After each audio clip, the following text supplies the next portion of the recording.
en aller pour s'enrichir. Faut pas qu'on puisse dire, voilà c'est le fils sans avenir. Ça va venir ce matin où tu fais ta valise. Chaque samedi de 10h à 12h. Migre Action. Qu'ils te regretteront amèrement. Voilà, chers auditeurs, on va commencer par vous dire un grand bonjour. Comme vous savez tous, effectivement, on est aujourd'hui calé pour lancer avec ce qui se passe au Gabon. Sur notre plateau, nous avons 4 invités, et parmi lesquels M. Koumba Gaël Kevin, qui habite à Rabat, il est ingénieur des systèmes et réseaux informatiques. Il représente effectivement l'opposition quant à la crise ivoirienne sur notre plateau aujourd'hui. Ben voilà, en plus de lui, et plus effectivement, voilà, nous avons M. Emaga Abessolo Max Steve, qui est directeur général de la Société Assistance Intermédicale Maroc, représentant du candidat Jean Ping. Et puis nous avons Nick Yohan Azized, qui est étudiant en logistique. Effectivement, il va intervenir avec nous sur le plateau le moment venu. Juste à côté d'eux, nous avons M. Parfait Chungouré. M. Parfait Chungouré, qui serait un peu ici aujourd'hui notre contradicteur, qui lui est coordonnateur au Centre culturel africain et qui naturellement va faire l'opposition ce soir, parce qu'en fait on a l'impression que la majorité elle est plutôt Jean Ping. Comme il est de coutume sur notre plateau, on va commencer par passer déjà le bonjour. Donc bonjour à monsieur Gaël. Bonjour. Alors comment allez-vous aujourd'hui? Je vais très bien, merci. Alors. Et merci de nous avoir invités aujourd'hui. Bon, de toute façon, c'est un plaisir parce que déjà, la question gabonaise, c'est une question africaine. Et toutes les questions africaines aujourd'hui, comme vous avez pu le constater, sont effectivement des questions qui sont liées les unes aux autres. On va également dire bonjour à M. Parfait Chungouré. Oui, bonjour. Bon, voilà, comme je disais tantôt, M. Parfait Chungouré, c'est le coordinateur du Centre culturel africain aujourd'hui. Et alors, aujourd'hui, vous avez effectivement décidé de prendre parti pour Ali Bongo. Est-ce que vous pouvez nous dire pourquoi, en fait? Moi, je ne prends pas parti pour Ali Bongo, je prends parti pour l'Afrique. Ah, très bien. Et puis, je m'inscris dans la rupture contre la France-Afrique, tout l'européocentrisme qui fait que nous, Africains, on a toujours tendance à vouloir chercher des solutions ailleurs que nous les avons en nous-mêmes. Ok, très bien. Donc ça, c'est pour Monsieur Parfait. De toutes les façons, on va revenir tout de suite dessus, mais cette fois-là en profondeur. Et bon, voilà, on va également dire Monsieur Aemaga Bessolo, Max Steve. Alors, aujourd'hui, vous êtes le représentant du candidat Jean Ping au Maroc. Comment vous sentez-vous alors que vous avez récemment déposé un recours auprès des hautes instances qui sont en charge au Gabon? Il paraît que la tension monte à Libreville. Bonjour, merci encore pour cette invitation. Moi, je pense que nous, aujourd'hui, on est serein, on est confiant. On a déposé un recours, c'est vrai, à la dernière minute, mais nous attendons. Aujourd'hui, il nous reste 13 jours, parce que ça fait 2 jours. Donc voilà, c'est tranquille. Je pense que la tension elle a plus ou moins baissé. Et au Maroc? Au Maroc, ça va. Ça va, ok, très bien. Alors, donc, comme il est de coutume, effectivement, sur notre plateau, nous allons écouter un titre direct qui est une diatribe objective qui est commise au courant de la semaine. Et celle-là va effectivement permettre que, naturellement, on revienne après pour partager avec nos invités le vif du sujet. On écoute le titre direct.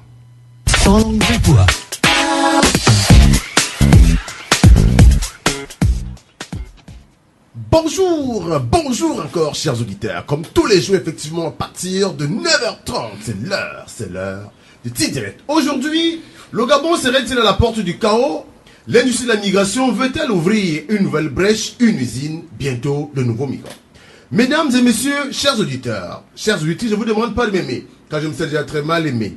Je vous demande seulement de me supporter, de m'écouter. Le temps de cette diatribe, ça passe en l'or au feu qui prend toute sa valeur. Et pour le cas d'espèce, je suis l'orfèvre et vous êtes la matière.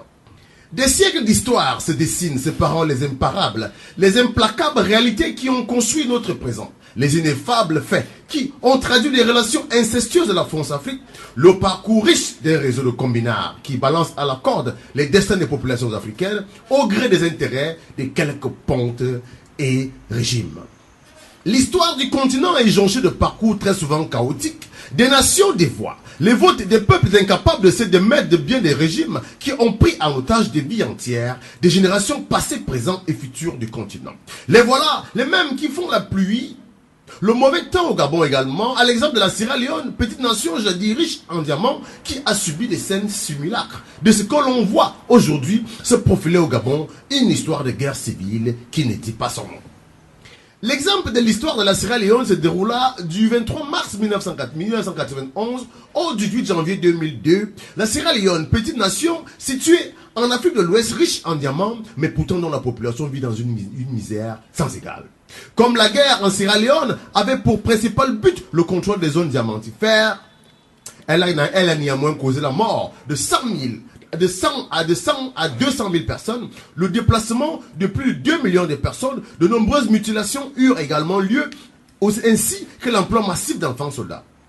Aussi voit-on le contrôle du pétrole gabonais, le bois, le cuivre, le fer, le manganèse, le sous-sol gabonais qui aujourd'hui fait l'objet d'une bataille qui va à coup sûr déboucher sur une guerre. Et l'histoire de certains États, à l'instar de la Sierra Leone, devrait enseigner les uns et les autres.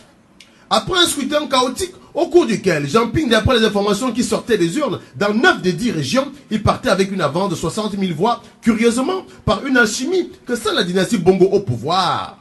Au Gabon, depuis près de 50 ans à l'eau secret, on a assisté à un renversement des situations, comme on pouvait s'y attendre dans la région du Haut-Ogooué, où vit une population taxée de s'être rendue à 99% de voix dans les urnes pour voter.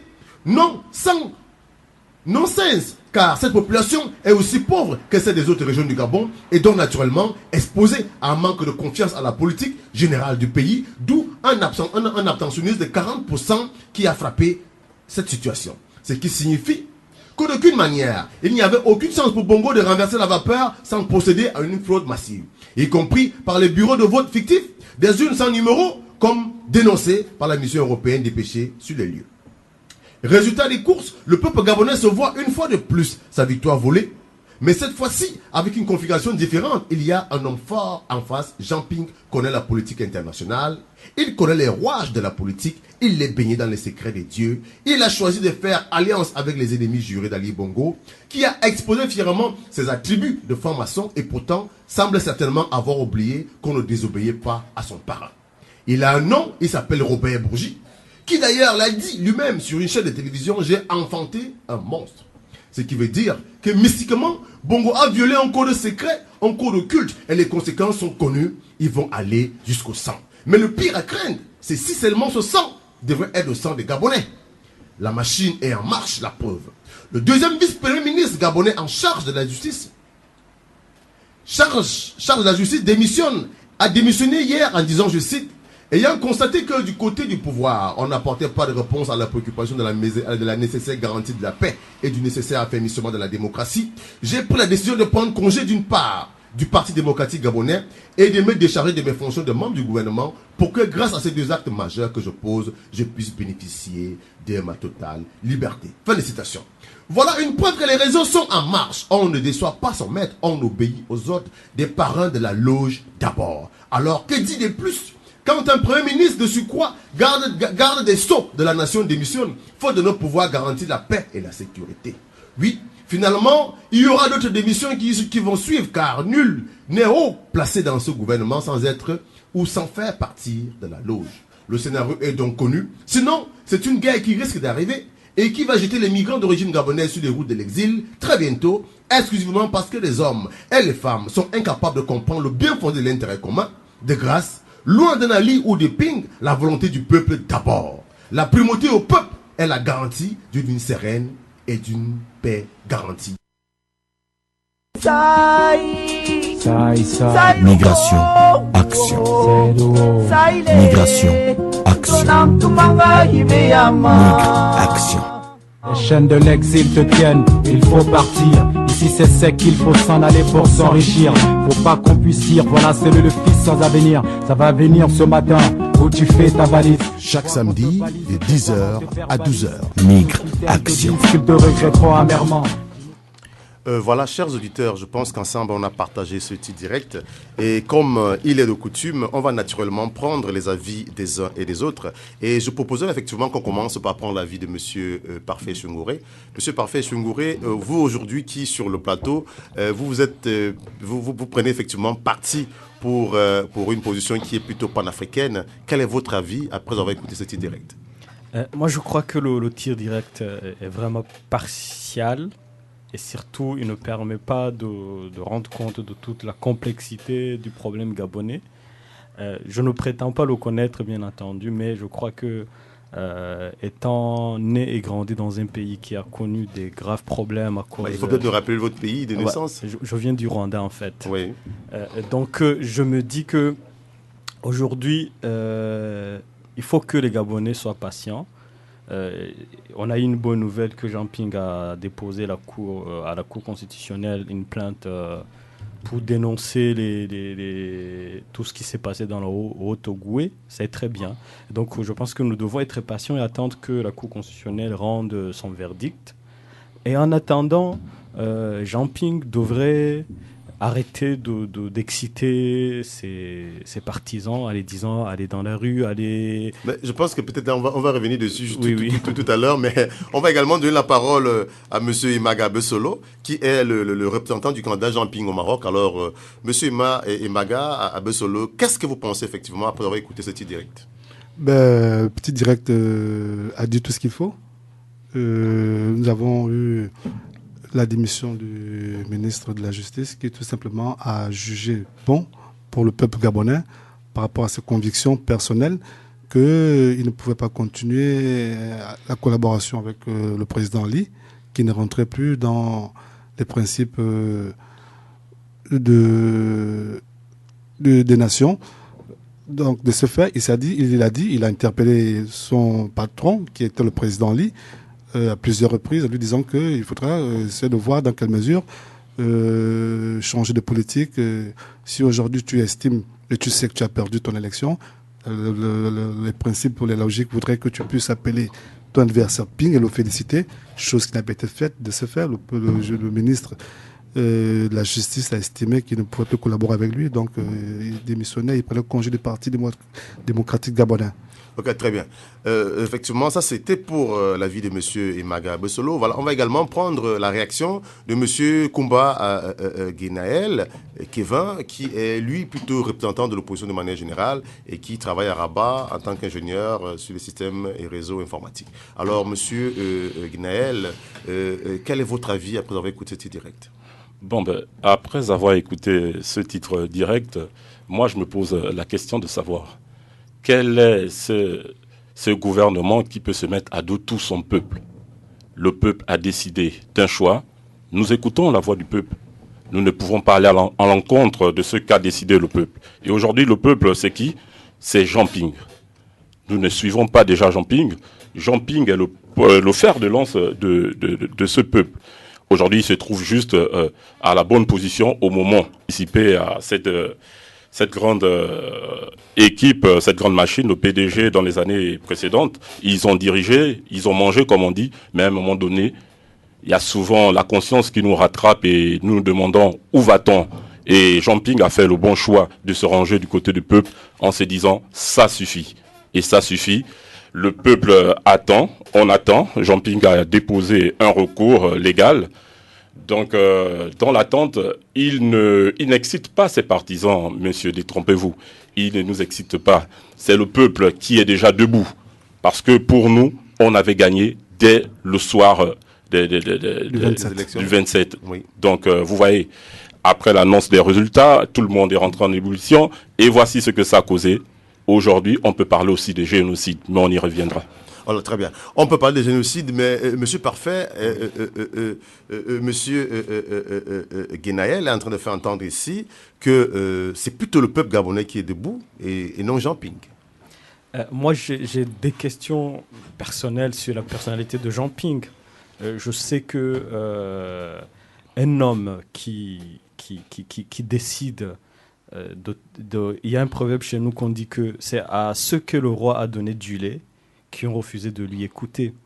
Pendant de très longues années, Jean Ping a bénéficié de l'appui de la famille Bongo. Il a grandi dans le système. Il a mangé avec eux, comme le disait mon ami là tout à l'heure. Et puis, quand il a senti que la reconnaissance, ce n'était pas son point fort, il a décidé de se ranger derrière la famille qui l'a nourri. Et moi, je me pose la question, est-ce que vraiment ce personnage représente le peuple gabonais? Pourquoi pendant autant d'années, il n'a rien dit? Pourquoi il a profité, il a monté, la famille Bongo lui a porté, a fait de lui ce qu'il était. Maintenant, au moment où il sent que c'est bon, il décide de dire ce qu'il représente le peuple. Où est-ce qu'il était depuis pendant toutes ces années? Alors, où est-ce qu'il était depuis Pourquoi le peuple gabonais ferait confiance à un traître? Parce que pour moi, je crois que nous sommes africains. Je ne vois pas comment quelqu'un pourrait trahir sa propre famille et puis, du jour au lendemain, devient la voix du peuple. Moi, je crois que peut-être le peuple gabonais devrait chercher une alternative, une alternance chez quelqu'un d'autre, mais pas Jean Ping. Alors, très bien. Je pense que la personne la mieux indiquée ici pour répondre à M. Parfait Choungoulé, c'est M. Maga Abessolo, qui est lui, effectivement, représentant du candidat Jean Ping au Maroc. Alors, M. Abessolo, si vous aviez effectivement à donner une réponse au fait que ici, M. Jean Ping a travaillé, ou bien du moins, il a fait à un moment donné allégeance à la famille Bongo, et aujourd'hui s'est dressé contre cette même famille, paraît ne pas rentrer, il y en a qui n'arrivent pas à avaler la pilule. Alors, de votre point de vue, qu'est-ce que vous avez à dire à ce sujet? Moi, ce que je dirais tout simplement, c'est de prendre l'exemple du Sénégal. Aujourd'hui, nous avons Macky Sall, qui est président du Sénégal, pourtant qui était Premier ministre d'Abdoulaye Wade. Donc, est-ce qu'aujourd'hui, Macky Sall est considéré comme un traître? Je ne sais pas. Pourtant, aujourd'hui, il est président du Sénégal. Bon, dire que M. Jean Ping est un traître, cela voudrait dire que tous les opposants gabonais aujourd'hui sont des traîtres. Parce que lorsqu'on voit la team qui aujourd'hui regroupe l'opposition gabonaise, nous avons tous les anciens barons du système, Bongo Père, qui ont travaillé avec Bongo Père, mais pas avec Ali Ben en tant que président. Ali Ben était un collaborateur de Jean Ping, de Guinsou Bandama et de tout le reste. Donc aujourd'hui, si eux, en tant qu'anciens barons du système, ont accordé le bénéfice de doute à Ali Ben en 2009, en estimant que tu es le fils de notre mentor, Omar Bongo, Dieu est son âme, et que nous pensons et espérons que tu es celui-là qui pourra mieux peut-être prendre les règnes du pays et peut-être faire mieux que ce que ton père a fait pendant 42 ans. Alors aujourd'hui, 7 ans après, M. Jean Ping et consort constatent que le président Ali Ben, que leur choix n'était pas le bon choix. Parce qu'aujourd'hui, nous avons en face de nous un président qui n'écoute personne. La preuve est que son président de l'Assemblée nationale a démissionné. Aujourd'hui, nous avons des ministres qui démissionnent, nous avons le chef d'état-major des armées qui a démissionné. Donc, nous n'allons pas jeter la nature à M. Jean Ping. Jean Ping n'était pas un valet. On dit aujourd'hui qu'on a fait de Jean Ping ce qu'il est aujourd'hui. Je pense que Jean Ping, déjà au départ, c'est déjà un diplomate qui a fait ses preuves au Gabon et dans la sous-région, puisqu'il a été président de la Commission de l'Union africaine. Donc, on ne dirait pas que c'est la famille Bongo qui a fait ce qu'il est aujourd'hui. La famille Bongo a peut-être facilité certaines choses, mais je crois que Jean Ping, déjà au départ, c'est quelqu'un de valeureux, c'est quelqu'un d'instruit, c'est quelqu'un qui a des principes auxquels il tient. Et aujourd'hui, il fait valoir ces principes-là. Ok, très bien. Alors, Jean Ping, qui est à un moment donné taxé par une certaine catégorie, effectivement, des panafricanistes, ou même, tout simplement, une bonne partie des Gabonais. Alors, il est taxé, effectivement, de ne pas avoir la légitimité pour parler au nom de l'opposition gabonaise, ou bien au nom de la communauté gabonaise. Mais pourtant, vous, effectivement, M. Guinaël, vous étiez en train de faire entendre que Jean Ping, c'est le peuple. Ben, écoutez, Jean Ping est vraiment celui qu'il faut, comme je l'ai dit. Et aujourd'hui, on parle de légitimité dans quel cadre? En démocratie, il n'y a pas de traite, je peux le dire. Il n'y a que des consensus. Écoutez, Jean Ping s'est remis sur la bonne voie simplement. Et aujourd'hui, il a décidé d'écouter son peuple. Jean Ping a quand même été président de l'Union africaine. Il a réglé certaines questions dans la sous-région. Et le voir aujourd'hui à ce niveau-là, opposant, ça veut tout dire. que quelque part, quelque chose ne marche plus au Gabon. Jean Ping n'a pas travaillé pour Ali Bongo, ne l'oublions pas, mais il a travaillé pour le père, Omar Bongo. Celui-ci qui savait, avec sa sagesse, regrouper les Gabonais autour de lui et discuter. Nous avons perdu cela. Et bientôt, nous allons aussi perdre notre titre de pays de paix qu'on traîne depuis plus de 42 ans. Le Gabon aujourd'hui veut garder ce titre. Et pour le garder, il faut montrer que nous sommes un pays démocratique. Et la démocratie va se faire entendre d'ici les 13 prochains jours, avec Jean Ping à la tête de notre pays. Ok, très bien. Jean Ping à la tête du Gabon, parfait. Est-ce que c'est possible? Moi, je crois que il faut qu'on attende. Il faut qu'on attende de la Cour constitutionnelle. Moi, je m'inscris dans cette voie-là. C'est une Cour constitutionnelle gabonaise qui va rendre des comptes aux Gabonais, pas à l'Union européenne, pas à la France, pas à tous ces gens-là qui s'appellent communauté internationale, qui ne viennent que quand les choses se gâtent, alors que quand ils se gâtaient, ils étaient déjà en train de pousser pour que ça se gâte. Donc je dirais, Jean Ping, je dirais aussi que, en tant que personnage, il manque de cohérence. La personne qui demandait qui disait à Barbeau de ne pas recompter les voix, celui qu'il exige maintenant. Pourquoi je posais la question à vous, pourquoi il est si... on dit qu'il va là où le vent va, selon ses intérêts. Est-ce que cette personne vraiment peut représenter le Gabon? J'ai une question. D'accord. Moi, je dirais que je constate que vous n'avez pas suivi la dernière interview de Jean Ping. Lorsqu'il a répondu à un de vos confrères journalistes en parlant de la Côte d'Ivoire, Jean Ping disait ceci, qu'il était président de la Commission africaine, de l'Union africaine, et que lui, en tant que président, il était sous l'égide des présidents des pays africains, et que le Cap Gbagbo avait déjà été décidé par l'ONU, par la communauté internationale, par l'Union européenne, donc par la France également. Donc Jean Ping ne faisait qu'emboîter le pas de ces grandes puissances qui avaient décidé que Ouattara était le président élu de la Côte d'Ivoire. Donc de ce fait, Jean Ping ne pouvait pas, lui, en tant que président de l'Union africaine, on sait tous que le président de l'Union africaine ne décide de rien. Ils sont subventionnés par les États africains, par les présidents sous comment je vais dire ça, sous la boîte des ministres des Affaires étrangères. Donc Jean Ping, en tant que président de l'Union africaine, ne pouvait pas décider à lui tout seul d'accepter le comptage de voix de Gbagbo, puisque cela avait déjà été décidé par les grandes institutions mondiales. Donc aujourd'hui, on jette l'anathème sur Jean Ping, les Ivoiriens en parlent, tout le monde en parle, toute l'Afrique en parle, mais il ne s'agit pas de Jean Ping aujourd'hui, il s'agit du peuple gabonais. Donc il faudrait bien qu'on essaie de faire cette différence-là quand on lance cet anathème à Jean Ping. Ok, très bien. Maintenant, en jetant cet anathème à Jean Ping, on a l'impression à un moment donné que c'est plutôt, ça devient une élection de personnes. Alors, M. Koumba, Gaël, est-ce qu'on peut mieux comprendre en fait ce qui se passe au Gabon? Est-ce que c'est une opposition qui est dirigée ou bien qui est instrumentalisée entre Ali Bongo et Jean Ping, ou bien simplement c'est plutôt une partie du peuple gabonais qui est cachée derrière l'un et l'autre? Quel est votre avis à ce sujet? Bon, à mon avis, je vous ai déjà répété, monsieur, qu'il n'y a pas d'homme derrière cette opposition. Il n'y a que le peuple. Après 42 ans de gouvernance, le peuple gabonais, nous sommes fatigués. Vraiment, nous sommes fatigués. Mais qui dit qu'une seule famille devrait gérer un pays pendant plus de 50 ans? Où est écrit qu'une seule famille puisse gérer un pays? Aujourd'hui, nous sommes arrivés à un ras-bol total. Le peuple s'est soulevé et se dit aujourd'hui, nous sortons de cette manigance. Ça fait plus de 42 ans, je vais dire 49 ans maintenant. C'est un état comateux, on va dire. Écoutez, nous ne sommes pas une monarchie quand même. C'est le Gabon, c'est une république. Et nous sommes en train d'aller dans les voies que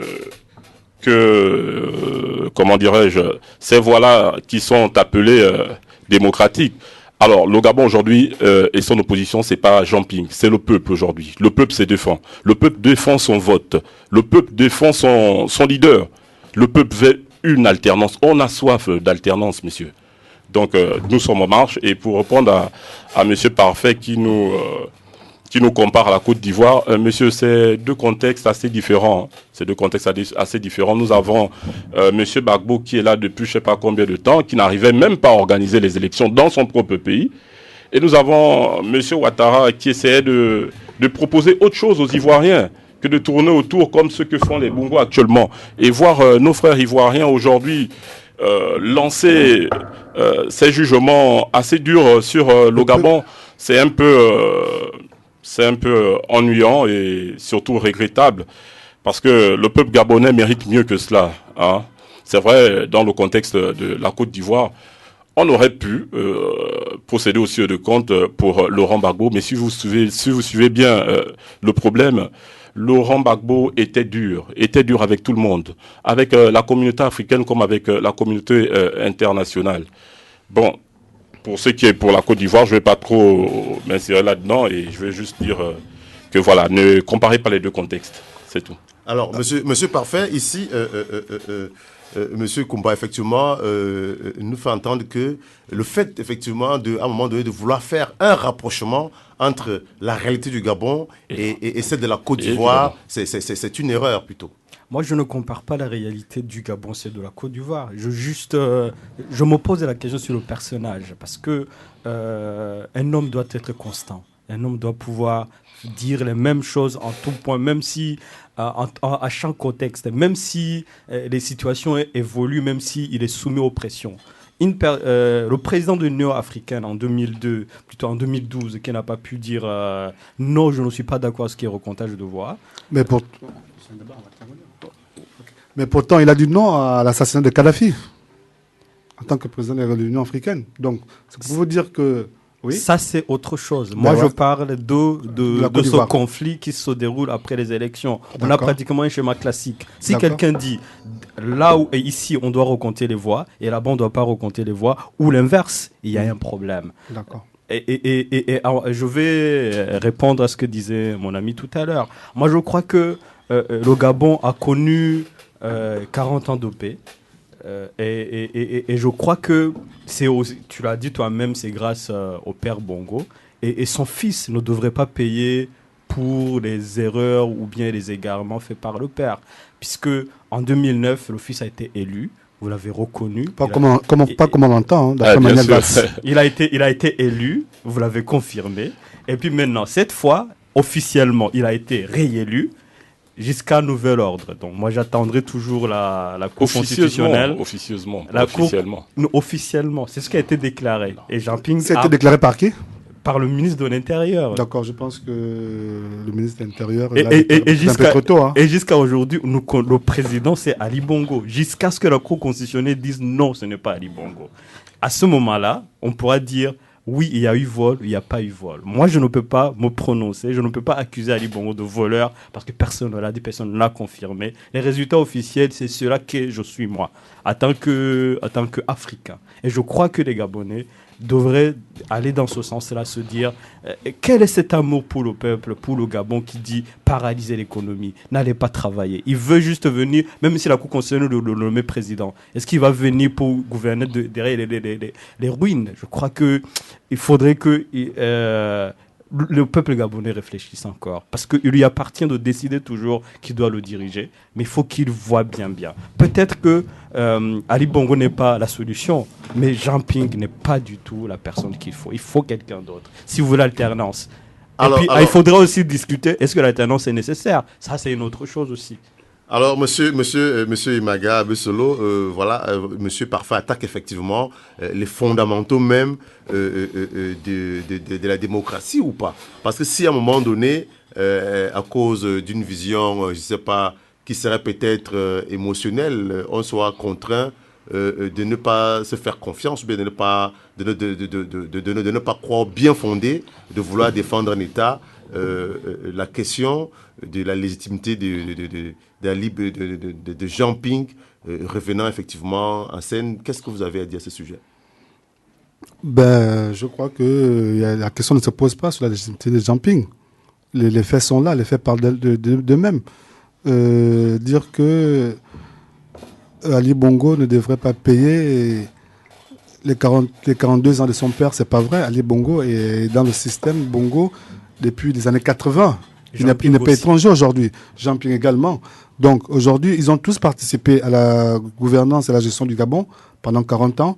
Et lorsque le père Bongo s'en va, je pense que dans le cercle vicieux du défunt Bongo, il y avait ses collaborateurs directs qui ont accompagné Ali Bongo en 2009, qui, au bout de 3 ou 4 ans, ont attiré l'attention du président par rapport à sa gestion de la chose publique.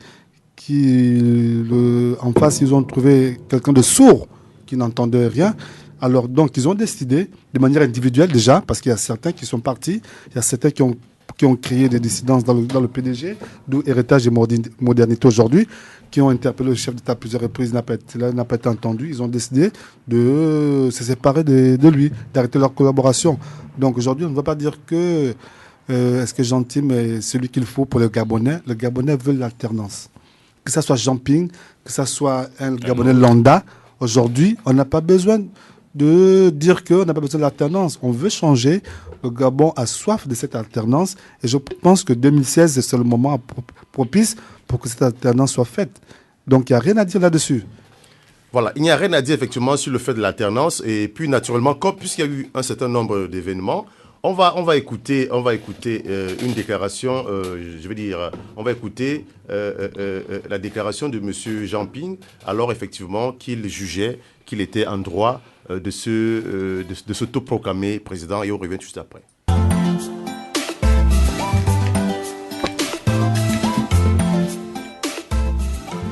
Monsieur Jean Ping, tous les espoirs du peuple gabonais. Au moment où je m'exprime devant vous, les tendances nous donnent vainqueurs de cette importante élection présidentielle du samedi 27 août 2016. Comme vous le savez, ce jour est historique pour notre pays. Et en dépit des nombreuses irrégularités enregistrées ici et là, vous avez su déjouer les pièges de la fraude congénitale de ce régime que nous accompagnons enfin dignement vers la sortie. Mes premiers mots vont à l'endroit de tous les combattants de la liberté. De ceux-là même qui ont payé de leur vie pour que demain nous soyons enfin libres.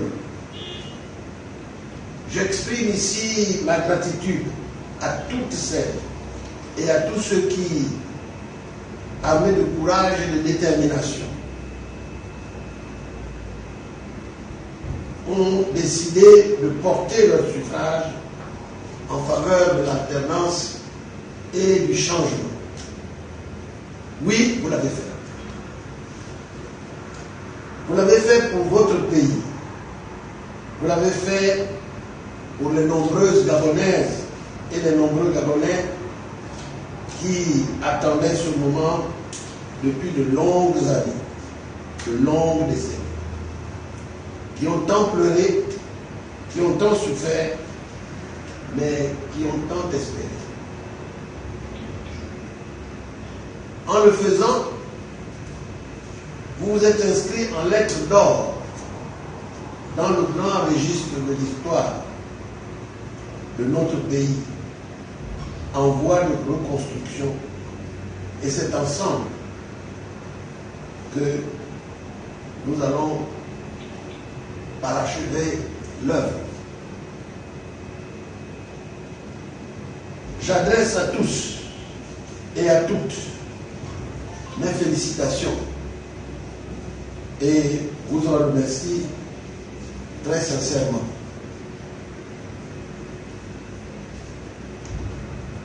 J'aurai bientôt l'occasion de m'adresser à vous tous, lorsque les institutions chargées de dire la voix des urnes proclameront Urbi et Orbi les résultats définitifs de l'élection présidentielle du samedi dernier.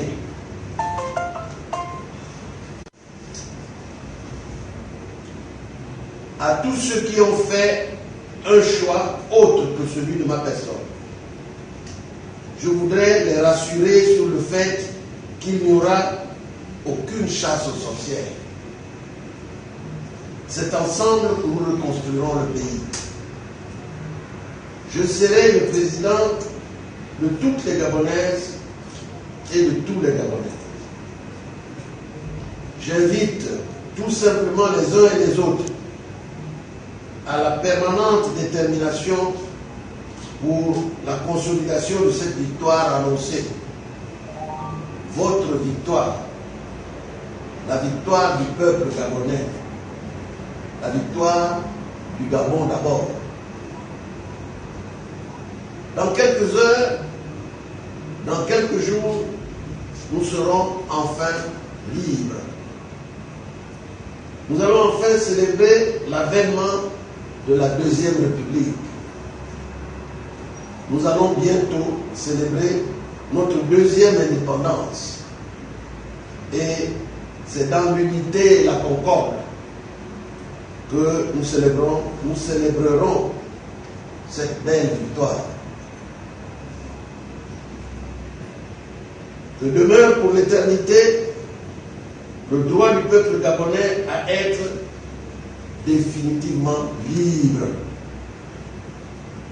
Je saisis également cette circonstance pour en appeler à l'esprit républicain des forces de défense et de sécurité. Nous devons tous respecter scrupuleusement la voix du peuple, expression de la souveraineté populaire. Que Dieu bénisse le Gabon. Je vous remercie. Migration, action. Migration, action. Migre, action. Les chaînes de l'exil te tiennent, il faut partir. Ici c'est sec, il faut s'en aller pour s'enrichir. Faut pas qu'on puisse dire, voilà c'est le fils sans avenir. Ça va venir ce matin, où tu fais ta valise. Chaque samedi, de 10h à 12h. Migre, action. Qu'ils te regretteront amèrement. Voilà, chers auditeurs, effectivement, nous allons vous dire à nouveau bonjour pour ceux qui nous rejoignent. Alors, comme pour vous rappeler, effectivement, nos invités sur le plateau, nous avons sur notre plateau aujourd'hui Monsieur Kumba Genaël Kevin, Monsieur Imaga Abesolo Max Steve, qui est le représentant de Jean-Ping, Monsieur Nick Joanne, qui est juste à côté, qui va prendre à la deuxième heure, et puis également Monsieur Roger Mboyo, qui va également prendre la deuxième heure. Mais sur le plateau également, nous avons un troisième invité, c'est Monsieur Parfait Chungolé, qui est le coordinateur du Centre culturel africain. Alors, naturellement, on va prendre quelques avis après avoir écouté cette déclaration de Jean-Ping, au cours effectivement de laquelle il s'est permis de se proclamer comme président. Alors, on va poser cette question à Monsieur Imaga Abesolo. Nous avons un auditeur en ligne qui pose la question. Il dit: comment comprendre qu'un homme politique censé être à la tête d'un pays de droit peut-il, hors cadre de la loi, s'autoproclamer président? Alors, qu'est-ce que vous avez à répondre à ça, Monsieur Imaga Abesolo? D'accord. Moi, je veux dire qu'aujourd'hui, lorsque Monsieur Jean-Ping a fait cette proclamation, il ne l'a pas faite de manière hasardeuse. Je crois que l'opposition pour cette élection présidentielle au Gabon a mis un système en place dans tout le Gabon et dans la diaspora. Ça veut dire que l'opposition, en s'unifiant, a fait en sorte qu'elle puisse avoir des représentants dans tous les bureaux de vote au Gabon déjà, et à l'extérieur avoir des représentants. Donc ce qui fait qu'aujourd'hui, l'élection de 2016 au Gabon était particulière. Particulière pourquoi? Parce que nous avons constaté que les réseaux sociaux ont intervenu, Internet était là.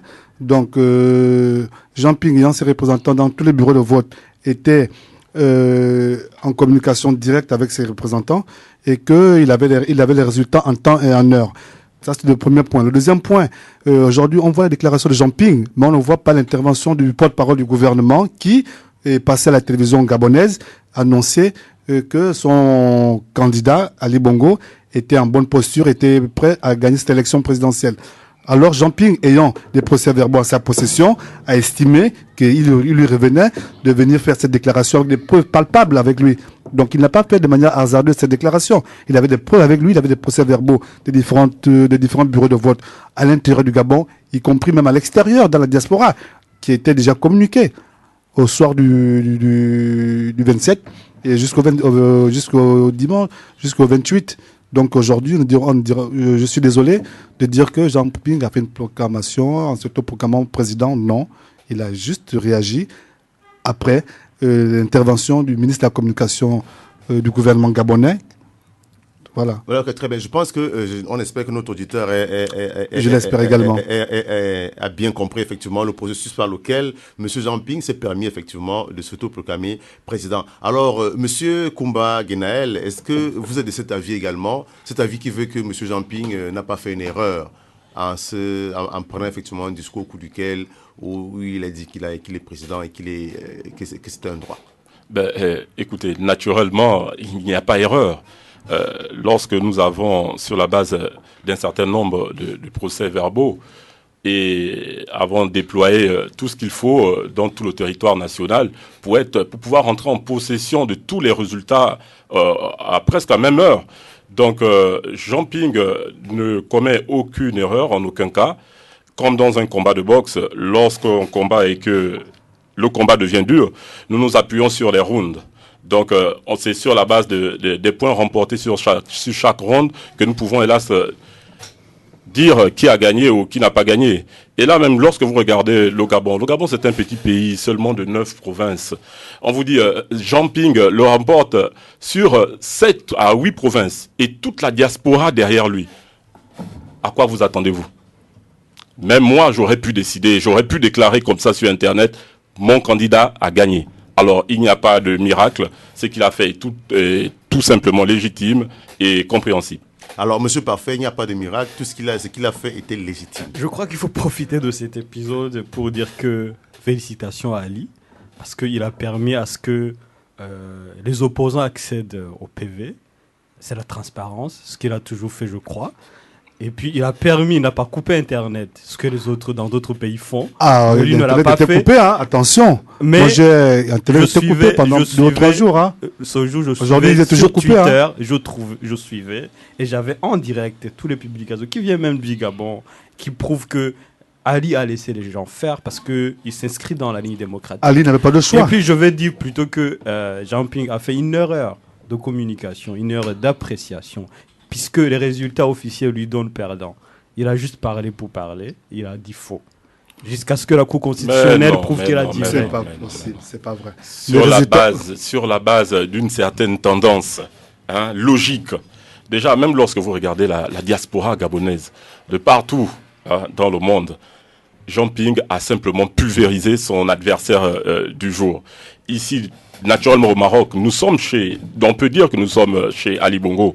Nous sommes les étudiants du Maroc et vous voyez même que même nous sommes rassemblés autour de notre diaspora et derrière un seul homme qui est Jean Ping. Le peuple gabonais est unanime aujourd'hui. Ils veulent un changement d'homme, ils veulent un changement de système. Bien que vous dites que Jean Ping a été dans le système, d'accord. Mais Jean Ping a été un haut représentant, un haut dirigeant de cette Afrique-là. De cette Afrique d'abord. Mais je dirais que, pourquoi je dis qu'il a fait une erreur de communication, c'est parce qu'il a cru que gagner les batailles, c'est gagner la guerre. Ali a perdu certaines batailles. Lesquelles? Sur 9 provinces, tu perds 8, tu penses que tu as perdu certaines batailles ou tu as perdu la guerre? Il avait un joker, c'est le Haut-Togo. Le Haut-Togo aujourd'hui, qui se retrouve sur peuplé, qui lui donne gagnant. Qui se retrouve sur peuplé. C'est pas possible. Si la Cour constitutionnelle dit que Ali Bongo n'a pas gagné dans le Haut-Togo, je serais d'accord avec vous. Mais jusqu'à aujourd'hui, le président du Gabon, c'est Ali Bongo. Faites-moi confiance, la Cour constitutionnelle dira que Ping a bel et bien remporté ces élections. Bon, nous avons une province, le Haut-Togo. Bon, vous avez vu quand même. 99% d'inscrits et 99% 18 ou 99% de pourcentage. C'est presque un 100%. C'est incroyable. Jamais vu. Parce donc, que lorsqu'aujourd'hui on sait que dans l'opposition gabonaise, on a des ressortissants du Haut-Ogooué qui font partie de la grande opposition du Gabon, je crois que ces opposants, ressortissants du Haut-Ogooué, ont des familles qui aujourd'hui se sont inscrits pour le vote de l'élection présidentielle. Alors si vous venez me dire aujourd'hui que Monsieur Flubert Ndjembe, qui a été un grand partisan de l'opposition gabonaise, a 800 familles à dos qui n'ont pas voté pour Ping, vraiment je tomberai de nuit. Nous avons Albert Yangari qui est du Haut-Ogooué, on a plusieurs ressortissants au cadre du Haut-Ogooué aujourd'hui qui militent pour l'opposition gabonaise. Qu'on nous dise aujourd'hui que Ali Ben Bongo a remporté avec 99,99% de suffrages exprimés. Vraiment, allez-y revoir tout ça. Mais Monsieur Maga, vous avez même oublié le propre cousin du président sortant, Monsieur Ngoulakia, qui est comptable, le haut comptable du Haut-Ogooué. Donc, attendez. Qui a voté pour qui et qui n'a pas voté pour qui? Pour cela, pour le savoir, attendons les résultats, mais avant, pour ne pas juste faire des erreurs comme Jean Ping, attendons que la Cour constitutionnelle nous dise qui a gagné dans le Haut-Ogooué. Nous avons confiance, nous, le peuple gabonais, avons confiance à notre Cour constitutionnelle sur ce point-là. Et de ce point de vue, c'est l'une des appréciations que je fais à M. Jean Ping, d'avoir finalement accepté de déposer une plainte auprès de la Cour constitutionnelle. Ça, c'est plutôt démocratique. Et venant de lui, dans un premier temps, ça m'a étonné. Mais après, j'ai compris que... Apparemment, vous semblez oublier que c'est d'abord un grand diplomate, M. Jean Ping. Donc, tout ce qu'il fait n'est pas hasard. Il sait ce qu'il fait. Il sait comment il le fait en temps et en heure. Bon, maintenant, si on recadrait un peu sur la question spécifique au Maroc. Alors, aujourd'hui, on sait très bien que au Maroc, c'est également M. Jean Ping qui a gagné. Mais quand même, la marge au Maroc n'était pas aussi grande que ça. Bon, mais finalement, aujourd'hui, quelle est l'actualité de la proclamation des élections au Maroc? Parce qu'on aurait quand même lu en ligne une déclaration qui disait que l'ambassade avait supprimé les informations qui au sujet, effectivement, des élections au Maroc. Au Maroc, je pense que tout le monde le sait, le candidat Jean Ping a remporté cette élection de manière fracassante.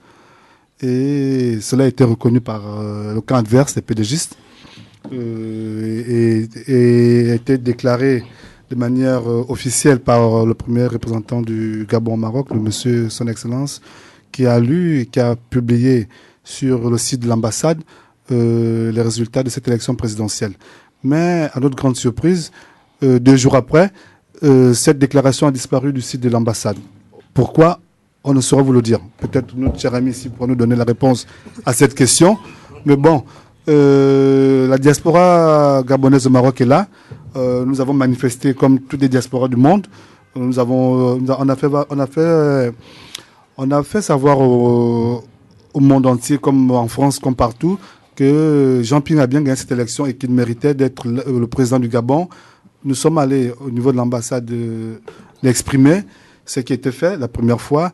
Nous sommes repartis la deuxième fois, ce qui a été un peu réprimandé par les forces de l'ordre ici. Mais bon, on nous a parlé d'autorisation. Il faudra aller à la préfecture et tout le reste. Bon, on va le faire. On ne baisse pas les bras Parce qu'il y a quand même une mobilisation générale de toute la diaspora qui est prévue. Qui est prévue aujourd'hui. Mais moi, je pense que moi, aujourd'hui, en tant que représentant de Jean Ping et avec le représentant de l'opposition et notre autres compatriotes qui est là, étant dans vos locaux aujourd'hui, c'est notre manière de manifester et d'accompagner nos compatriotes dans le monde entier dans ce qu'ils font aujourd'hui comme manifestation. Ok, très bien. Donc, je pense que ça, c'est aussi une autre voie. Alors, Monsieur Parfait, avez-vous des informations sur du fait que les résultats sur l'élection au Gabon ont disparu effectivement, du moins les élections du président au Gabon ont disparu dans l'ambassade du Gabon au Maroc? Qu'ils disparaissent ou qu'ils soient sur le site internet, je pense que ça, ce n'est pas l'important. L'important, c'est que les résultats qui ont été confirmés par les votes des Gabonais, soit ceux-là qui soient transmis au Gabon. C'est cela qui compte, je crois. J'espère que vous n'insinuez pas qu'il y a eu fraude. À ce moment, c'est autre chose. Non, mais je ne pense pas qu'on peut parler de fraude au Maroc parce que moi, je détiens jusque-là les PV du candidat Jean Ping de l'opposition. Donc, dire qu'il y a fraude et que j'ai des preuves palpables avec moi, je ne crois pas que je vais me le dire. Mais je crois que la Constitution nous dit une chose. La Constitution nous dit que les résultats devraient être affichés dans les représentants diplomatiques des pays qui ont participé à une élection présidentielle, 8 jours après la proclamation, après le vote. Aujourd'hui, on va à notre ambassade, je pense que ils n'ont jamais été publiés et exposés au niveau de l'ambassade. Donc, allez-y comprendre pourquoi ils ont disparu du site de l'ambassade. Peut-être c'est parce que comment on appelle, les partisans de Jean Ping ont cette tendance à être violents, à manifester devant les propres ambassades. Ils sont expérimentalisés peut-être. Non, c'était une manifestation pacifique, je vous rappelle. Elle n'était pas brutale, elle n'était pas sauvage, c'était quelque chose de pacifique. Alors, on a voulu pour éviter cette mauvaise image du pays dans un pays étranger, on n'affiche plus. C'est ce que moi je crois. On n'a jamais affiché les résultats. C'est ça le problème. Ça n'a jamais été affiché de l'ambassade.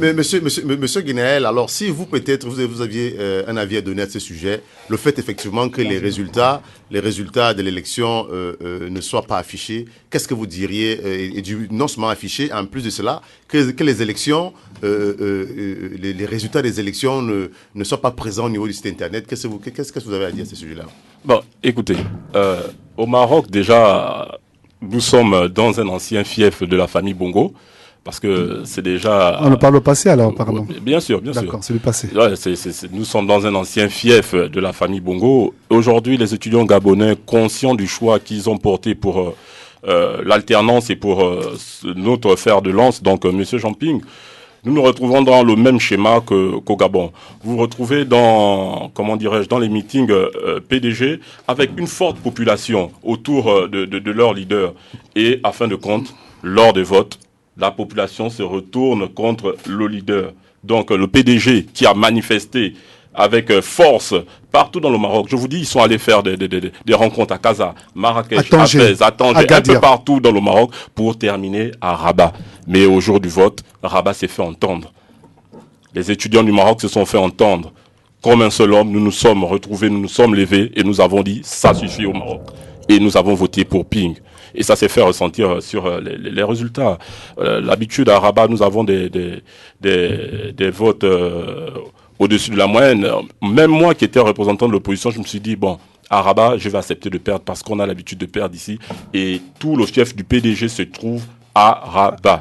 Donc, voir Rabat porter 100 voix contre 107, c'est déjà un exploit pour nous qui sommes à Rabat. Et à Casa, on savait encore qu'il faut souligner que les représentants du candidat Jean Ping n'ont pas eu accès au bureau de vote de Rabat. Pourquoi je ne sais pas trop, mais je crois que s'ils auraient été là, la donne aurait changé. Mais bon, on était confiants, on savait qu'à Casa, on ferait ce qu'il faut.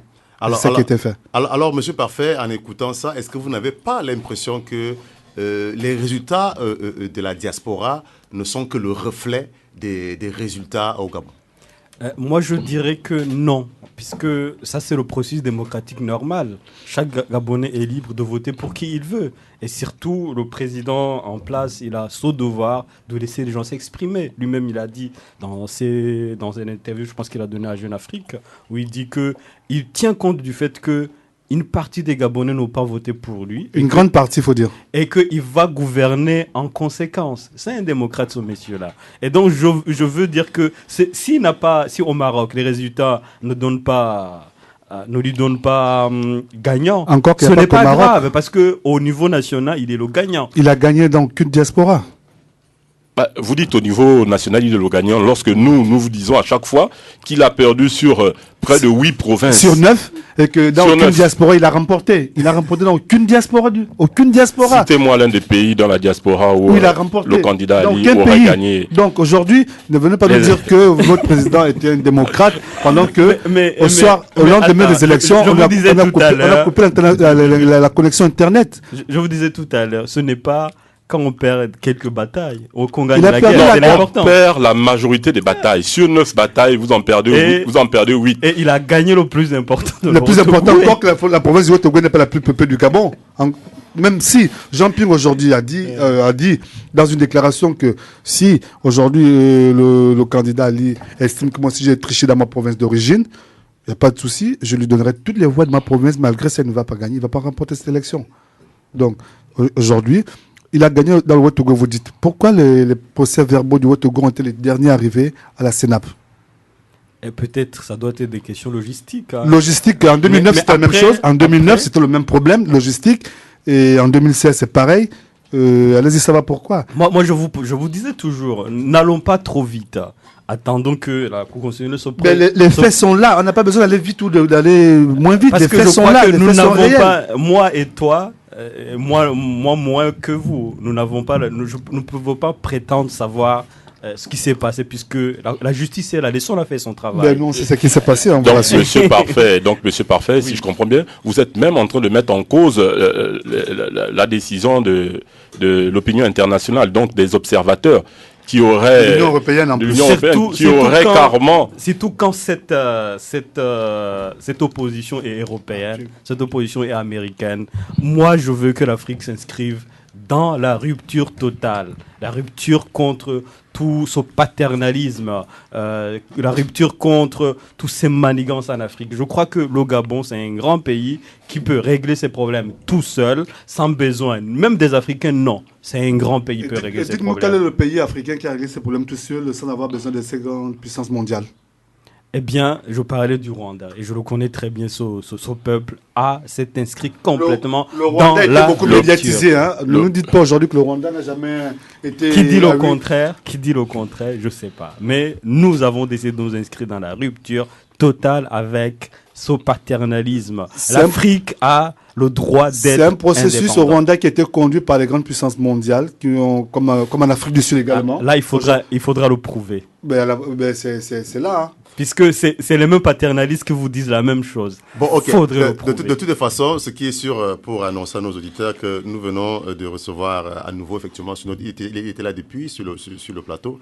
Ben voilà, il va monter sur le micro, c'est monsieur Nick Johan Azizet. On va commencer par lui dire bonjour. Bonjour, monsieur. Alors, comment ça va aujourd'hui? Je vais très bien. Ok, très bien, voilà. Je pense que nous sommes comme ça en plein échange au sujet, effectivement, de cette élection qui est en train de battre pignon sur rue au Gabon. Et à votre avis, est-ce que aujourd'hui, on peut effectivement dire que monsieur Jean Ping a eu raison de s'autoproclamer président? D'accord, merci. Déjà, ce que je tiens à préciser, je ne suis pas représentant de monsieur Jean Ping. Je ne suis pas représentant de l'opposition, encore moins de la majorité, parce que, il faut le dire, je n'ai pas voté pour M. Jean Ping, encore moins pour M. Ali Bongo. Maintenant, c'est en ce qui s'agit de votre question par rapport au fait que est-ce que M. Jean Ping a eu raison de s'auto-proclamer président élu par le peuple. Comme mes compatriotes l'ont dit tout à l'heure, je pense que c'est quelque chose d'assez normal. Lorsque vous avez affaire au porte-parole du gouvernement de la République qui se présente le dimanche soir, je pense, pour venir dire que M. Ali Bongo a gagné cette élection, parce qu'il faut le dire clairement, c'est ce qu'il a dit, que M. Ali Bongo a gagné cette élection. Je pense qu'il est tout à fait normal que le camp adverse puisse aussi prendre les devants et marquer leur territoire et dire nous avons les procès-verbaux des différents bureaux de vote. Alors nous, par rapport à ces différents procès-verbaux, nous savons que nous avons gagné et non pas M. Ali Bongo. Donc du coup, je pense que c'est tout à fait normal que M. Jean Ping puisse, qu'il ait eu à faire cette déclaration. Voilà, très bien. Alors, Monsieur Parfait, est-ce que vous ne trouvez pas et vous ne pensez pas aussi que ce n'est pas la première fois que ça se fait dans le monde, que juste avant que la Cour constitutionnelle ou bien l'organe central, parce que nous avons notre auditeur, M. Teddy Patou, qui dit c'est anticonstitutionnel de proclamer des élections avant la Cour constitutionnelle. Est-ce que ce n'est pas logique que, en raison du fait que vous tenez les informations avec vous, que vous fassiez effectivement un communiqué dans lequel vous stipulez que vous êtes vainqueur? Je crois que c'est normal. C'est normal que ça se passe ainsi. Et le mérite toujours revient à Ali Bongo, comme je vous disais, parce qu'il a permis que les gens aient accès à l'information. C'est normal. Même les Américains le font. Avant que la déclaration finale n'arrive, on sait pratiquement qui va gagner, puisque c'est accessible en fait. Et c'est juste que moi, ce que je dis, c'est Jean Ping est parti trop vite. il aurait peut-être dû s'assurer que dans la province qui restait, là-bas aussi, les gagnants. Et les résultats qui sont venus lui ont donné perdant au niveau national. Sinon, c'est juste la petite erreur qu'il a faite. Hein. Mais c'est normal de dire qu'il a gagné en fonction des informations qu'il a. Tout à l'heure, M. Koumba était en train de nous faire entendre que le fait simplement que d'abord dans la diaspora, que M. Ali Bongo est perdu de manière systématique dans toute la diaspora, dans tous les pays dans lesquels le Gabon est représenté, que c'est un indice qui est très fort. Le fait que dans cette région, je veux dire, dans 8 régions sur 9, qu'il est également perdu, c'est un autre indice qu'on ne peut pas prendre à revers. Donc du coup, de manière systématique comme ça, le Haut-Togo à lui tout seul est déjà plus peuplé ou bien plus puissant que 8 régions et que toute la diaspora compris. Est-ce qu'il n'y a pas quelque chose qui n'est pas quand même clair? Parce que quand on voit effectivement l'Union africaine aujourd'hui demander à ce que les voix soient recomptées bureau de vote par bureau de vote, est-ce que cela n'est pas un indice? Ça pourrait être un indice, sauf que moi, je préfère toujours être dans la voie légale pour ne pas entrer dans les spéculations inutiles et tout ça. Je suis sûr qu'au niveau de la Cour constitutionnelle, nous aurons... Jean Ping amènera ses procès-verbaux dont il a disposition. Ali Bongo présentera les procès-verbaux dont il a disposition. Et la juge fera son travail, va comparer. Si Jean Ping est le gagnant, ok, d'accord, je m'inscris dans la voie légale. S'il gagne, c'est que les Gabonais sont exprimés. Mais s'il est perdant, mon Dieu, qu'il arrête. Alors, arrête quoi alors? Ali Bongo. Bon, Monsieur Nick Johan, alors, une réaction par rapport aux déclarations de Parfait?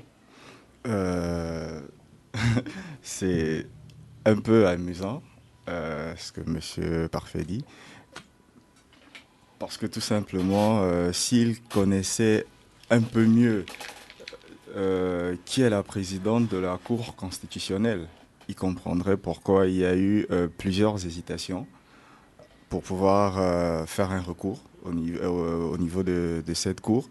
Parce que si vous ne le savez pas, la présidente de la Cour constitutionnelle, on va dire ça comme ça, c'est un peu la belle-mère de M. Ali Bongo, parce que tout simplement, cette dernière a eu des enfants avec le défunt le défunt Omar Bongo. Et vous comprenez que le jeu est fait depuis. Le jeu est vraiment fait depuis, parce que tout simplement, cette Cour constitutionnelle a été créée depuis 91. Et depuis 91, c'est cette même dame qui est présidente de la Cour constitutionnelle. Donc elle-même, elle est hors constitution, parce que elle a déjà dépassé largement le mandat de la Cour. Vous voulez que... comment voulez-vous qu'elle puisse dire autre chose? Alors pourquoi vous déposez un recours devant une institution dont vous ne croyez pas qu'elle est capable d'être juste? C'est la question que je me pose. Où est la cohérence dans tout ça? C'est simplement la voie légale et il faut épuiser toutes les voies possibles avant de passer à autre chose. Donc en tant que diplomate avéré, Jean Ping, une fois de plus, c'est ce qu'il fait. Je vous tiens à vous le dire. Et parce que tout simplement, on pense qu'il serait temps que Mme Brancho puisse prendre ses responsabilités pour une fois dans sa vie et pouvoir lire le droit, tout simplement. Dire la vérité. La vérité, c'est quoi? C'est le choix des urnes. Qui a été choisi dans les urnes? Qu'elles disent la vérité. Il y a des procès-verbaux qui sont là. Le candidat Ali Bongo présentera ses procès-verbaux. Le candidat Ping présentera ses procès-verbaux. À partir de là, on peut savoir qui a gagné. Et s'il faut revenir sur la province du Haut-Togo dont vous parlez tout à l'heure, c'est très amusant de savoir que dans une seule province, en 2010, on se retrouve avec 53 000 habitants et que, on va dire ça comme ça, la soirée du 30 août 2016, on se retrouve avec 250 799 000 habitants. Ça veut tout simplement dire qu'en 6 ans, on a triplé la population. Il n'y a pas d'explication. Ça veut dire que même des enfants qui sont nés en 2010 se sont retrouvés en âge adulte en 2016. Et que si, par exemple, admettons bêtement, que ces enfants-là, à l'âge de 3 ans, ont eu à faire des enfants, ça veut dire la seule raison pour pouvoir doubler cette population, ça veut dire que même ces enfants-là, en 2016, ont eu le droit de pouvoir voter. Ça n'a pas de sens. Ça semble vraiment être un peu absurde. Est-ce que vous dites que la présidente de la Cour constitutionnelle va pencher pour le cas Ali Bongo comme si l'institution n'existe pas, comme si Jean-Ping n'a pas d'avocat, comme si les preuves ne sont pas là, comme si le Gabon n'existait pas tant qu'une république. Moi, je crois que c'est un peu contradictoire. Déjà de dire voici la sentence qui va être. Attendons. Non, mais alors, voyons ce qu'elle va faire la dame. Nous faisons tout simplement confiance à la moralité de Madame Boranjo. Bon voilà, très bien. On interpelle la moralité de Madame Boranjo, mais seulement je rappelle également à nos auditeurs que nous avons également un journaliste chevronné avec nous, c'est Monsieur Roger Mboyo. Déjà bonjour Monsieur Roger. Bonjour. Alors très bien, je pense que vous avez écouté naturellement avec intérêt tout ce que nous avons dit ici aujourd'hui. Est-ce que vous croyez qu'en allant aujourd'hui à la Cour constitutionnelle, Monsieur Jean-Ping donne réellement au peuple gabonais d'avoir une chance d'obtenir enfin l'alternance? Avant de répondre à la question qui vient de m'être posée, je voudrais d'emblée tenter de recadrer le débat par rapport à un certain nombre des choses que j'ai entendues ici. On laisse entendre que, en se déclarant vainqueur, Jean-Ping a proclamé des résultats, mais non. Il y a une nuance entre se déclarer vainqueur d'une élection et se proclamer président de la République.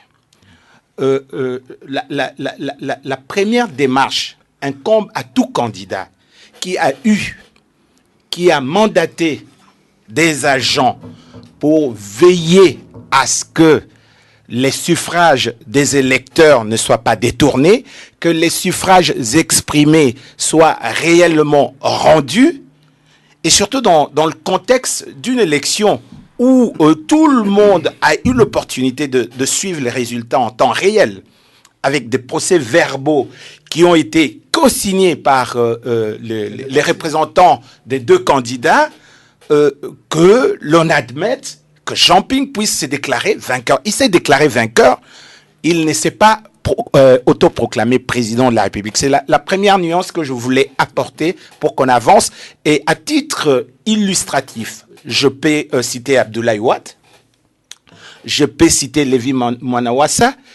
Il y a jurisprudence en la matière.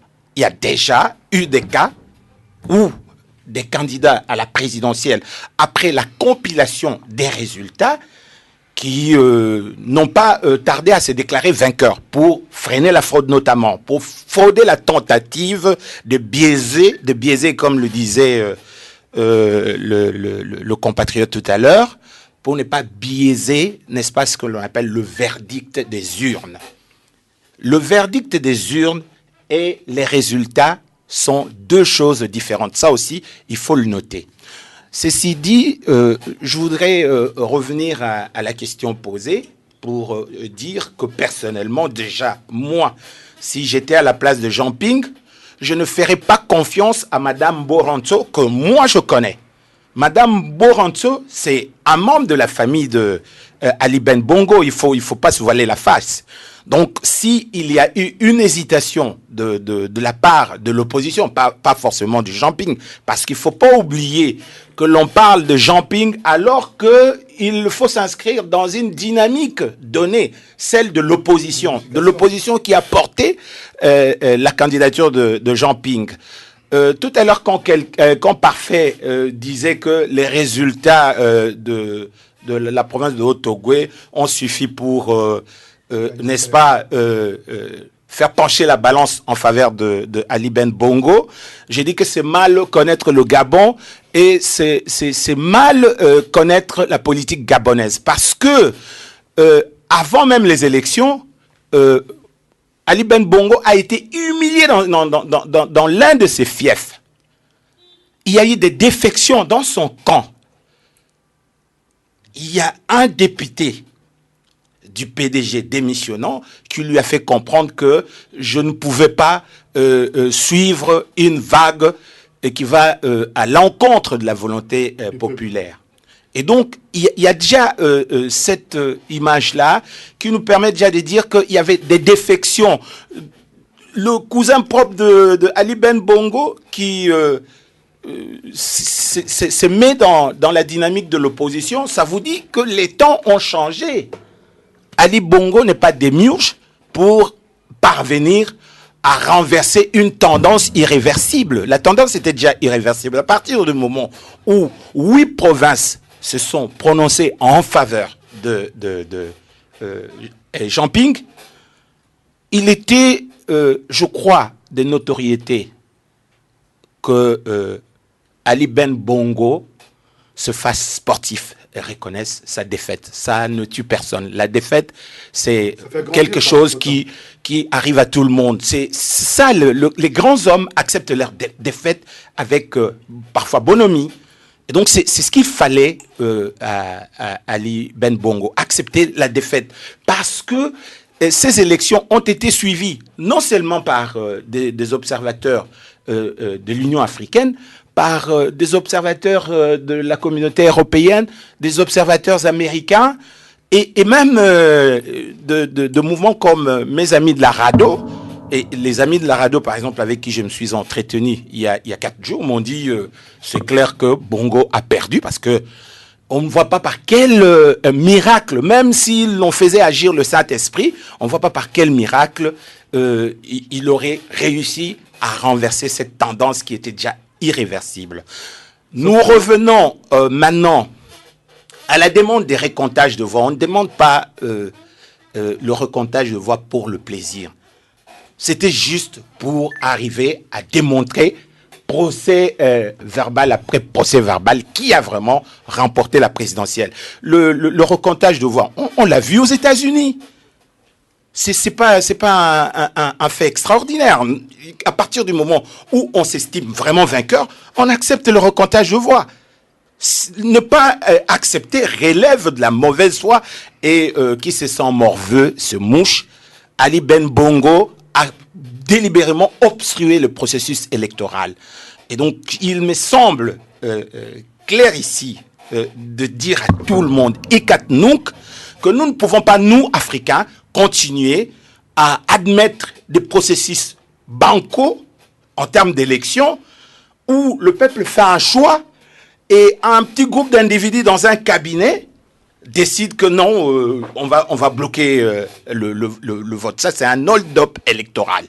Et cet hold-up électoral, en tant qu'Africain, je me dis que c'est inacceptable, c'est inadmissible, ça ne peut pas passer.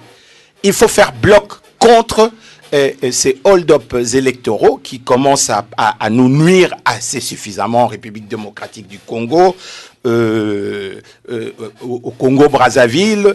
Maintenant, c'est toujours en Afrique centrale, hein, c'est toujours chez nous.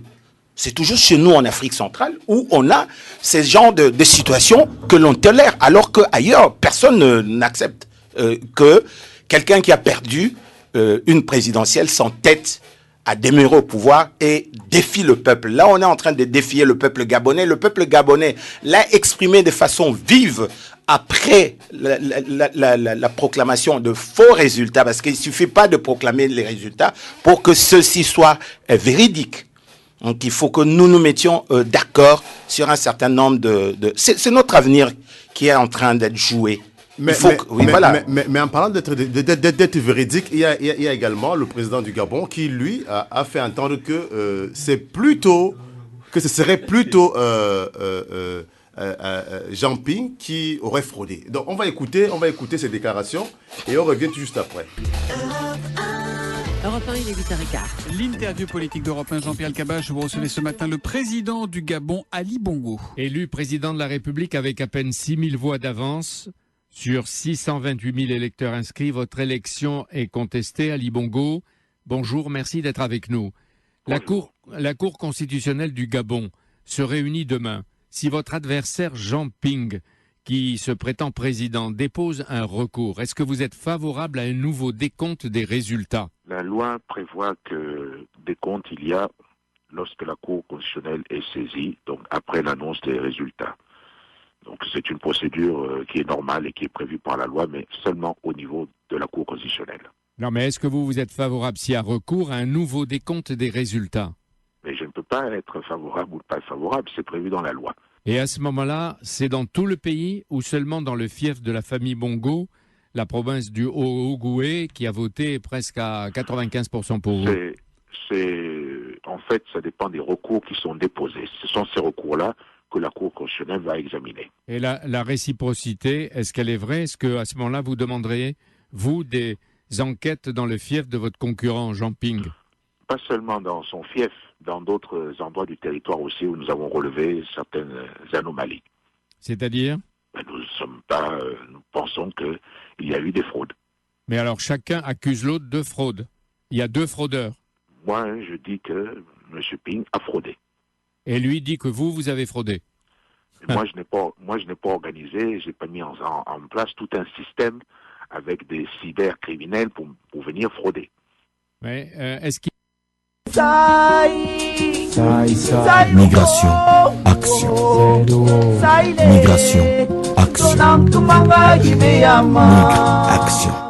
Les chaînes de l'exil te tiennent, il faut partir. Ici c'est sec, il faut s'en aller pour s'enrichir. Faut pas qu'on puisse dire, voilà c'est le fils sans avenir. Ça va venir ce matin, où tu fais ta valise. Chaque samedi, de 10h à 12h. Migre, action. Qu'ils te regretteront amèrement. Voilà, chers auditeurs, comme je disais tantôt, nous sommes sur Migration et nous sommes en train de partager au sujet de l'actualité au Gabon. Et sur notre plateau, nous avons donc alors plusieurs invités. Nous avons entre autres M. Emaga Abesolo Max, qui est le représentant de Jean Ping sur notre plateau. Nous avons également M.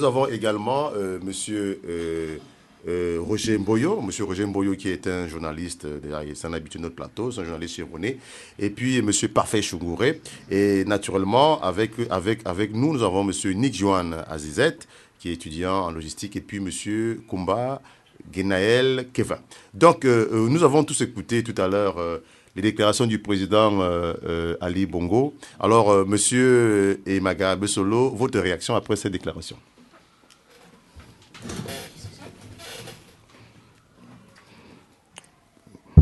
Bon, moi je dirais que je ne suis pas surpris, parce que si je disais aujourd'hui que je suis surpris de cette déclaration, c'est mal connaître l'homme.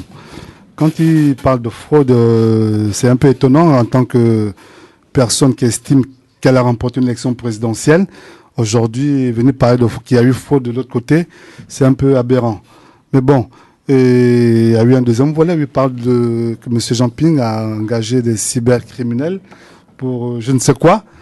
Nous n'avons pas eu une élection présidentielle avec un système informatique bien huilé.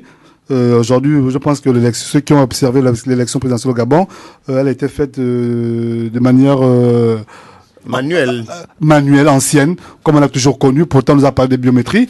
On nous a explosé les oreilles avec une biométrie qui nous a coûté un bon milliard, sinon des milliards de francs CFA, qui jusqu'à aujourd'hui ne se fait pas ressentir au niveau du Gabon. Donc aujourd'hui, dire que Jean Ping a engagé des cybercriminels, ce serait vraiment mal connaître l'homme. Jean Ping a tout simplement pris les dispositions allant dans le sens de mieux superviser son élection, pour mieux garder son vote, pour mieux exprimer après ses revendications par rapport à tout ce qu'il savait qui devait se passer aujourd'hui, qui se passe aujourd'hui. Donc cette déclaration, je pense que pour moi, elle est sans fondement. C'est une déclaration qui est vide d'esprit, vide d'inspiration, et que j'espère que son représentant ici pourra nous dire quelque chose de surprenant, ce qui m'étonnerait d'ailleurs. Mais bon, on voit aussi, il a toujours eu ce genre de réaction. C'est vraiment, ça ne m'étonne pas moi, ça m'étonne pas. Et au sujet, parce que le président, il a eu 2 déclarations. Il a parlé effectivement de cette situation de cybercriminalité, mais également de fraude dans certains fiefs. Et donc du coup, on ne sait pas trop la crédibilité de ces faits. Est-ce qu'à un moment donné, il y aurait également eu du côté de Jean Ping des fraudes? Le président Jean Ping a réagi sur cette espèce de fraude en disant que même aujourd'hui, dans Omboué, qui est son fief natal, que même si aujourd'hui on prenait toutes les voix de cette localité d'Omboué, on les remettait à M. Ali, et Jean Ping se retirait toujours gagnant. Donc aujourd'hui, quand on vient parler de fraude dans le fief de M. Jean Ping, ça serait vraiment étonnant.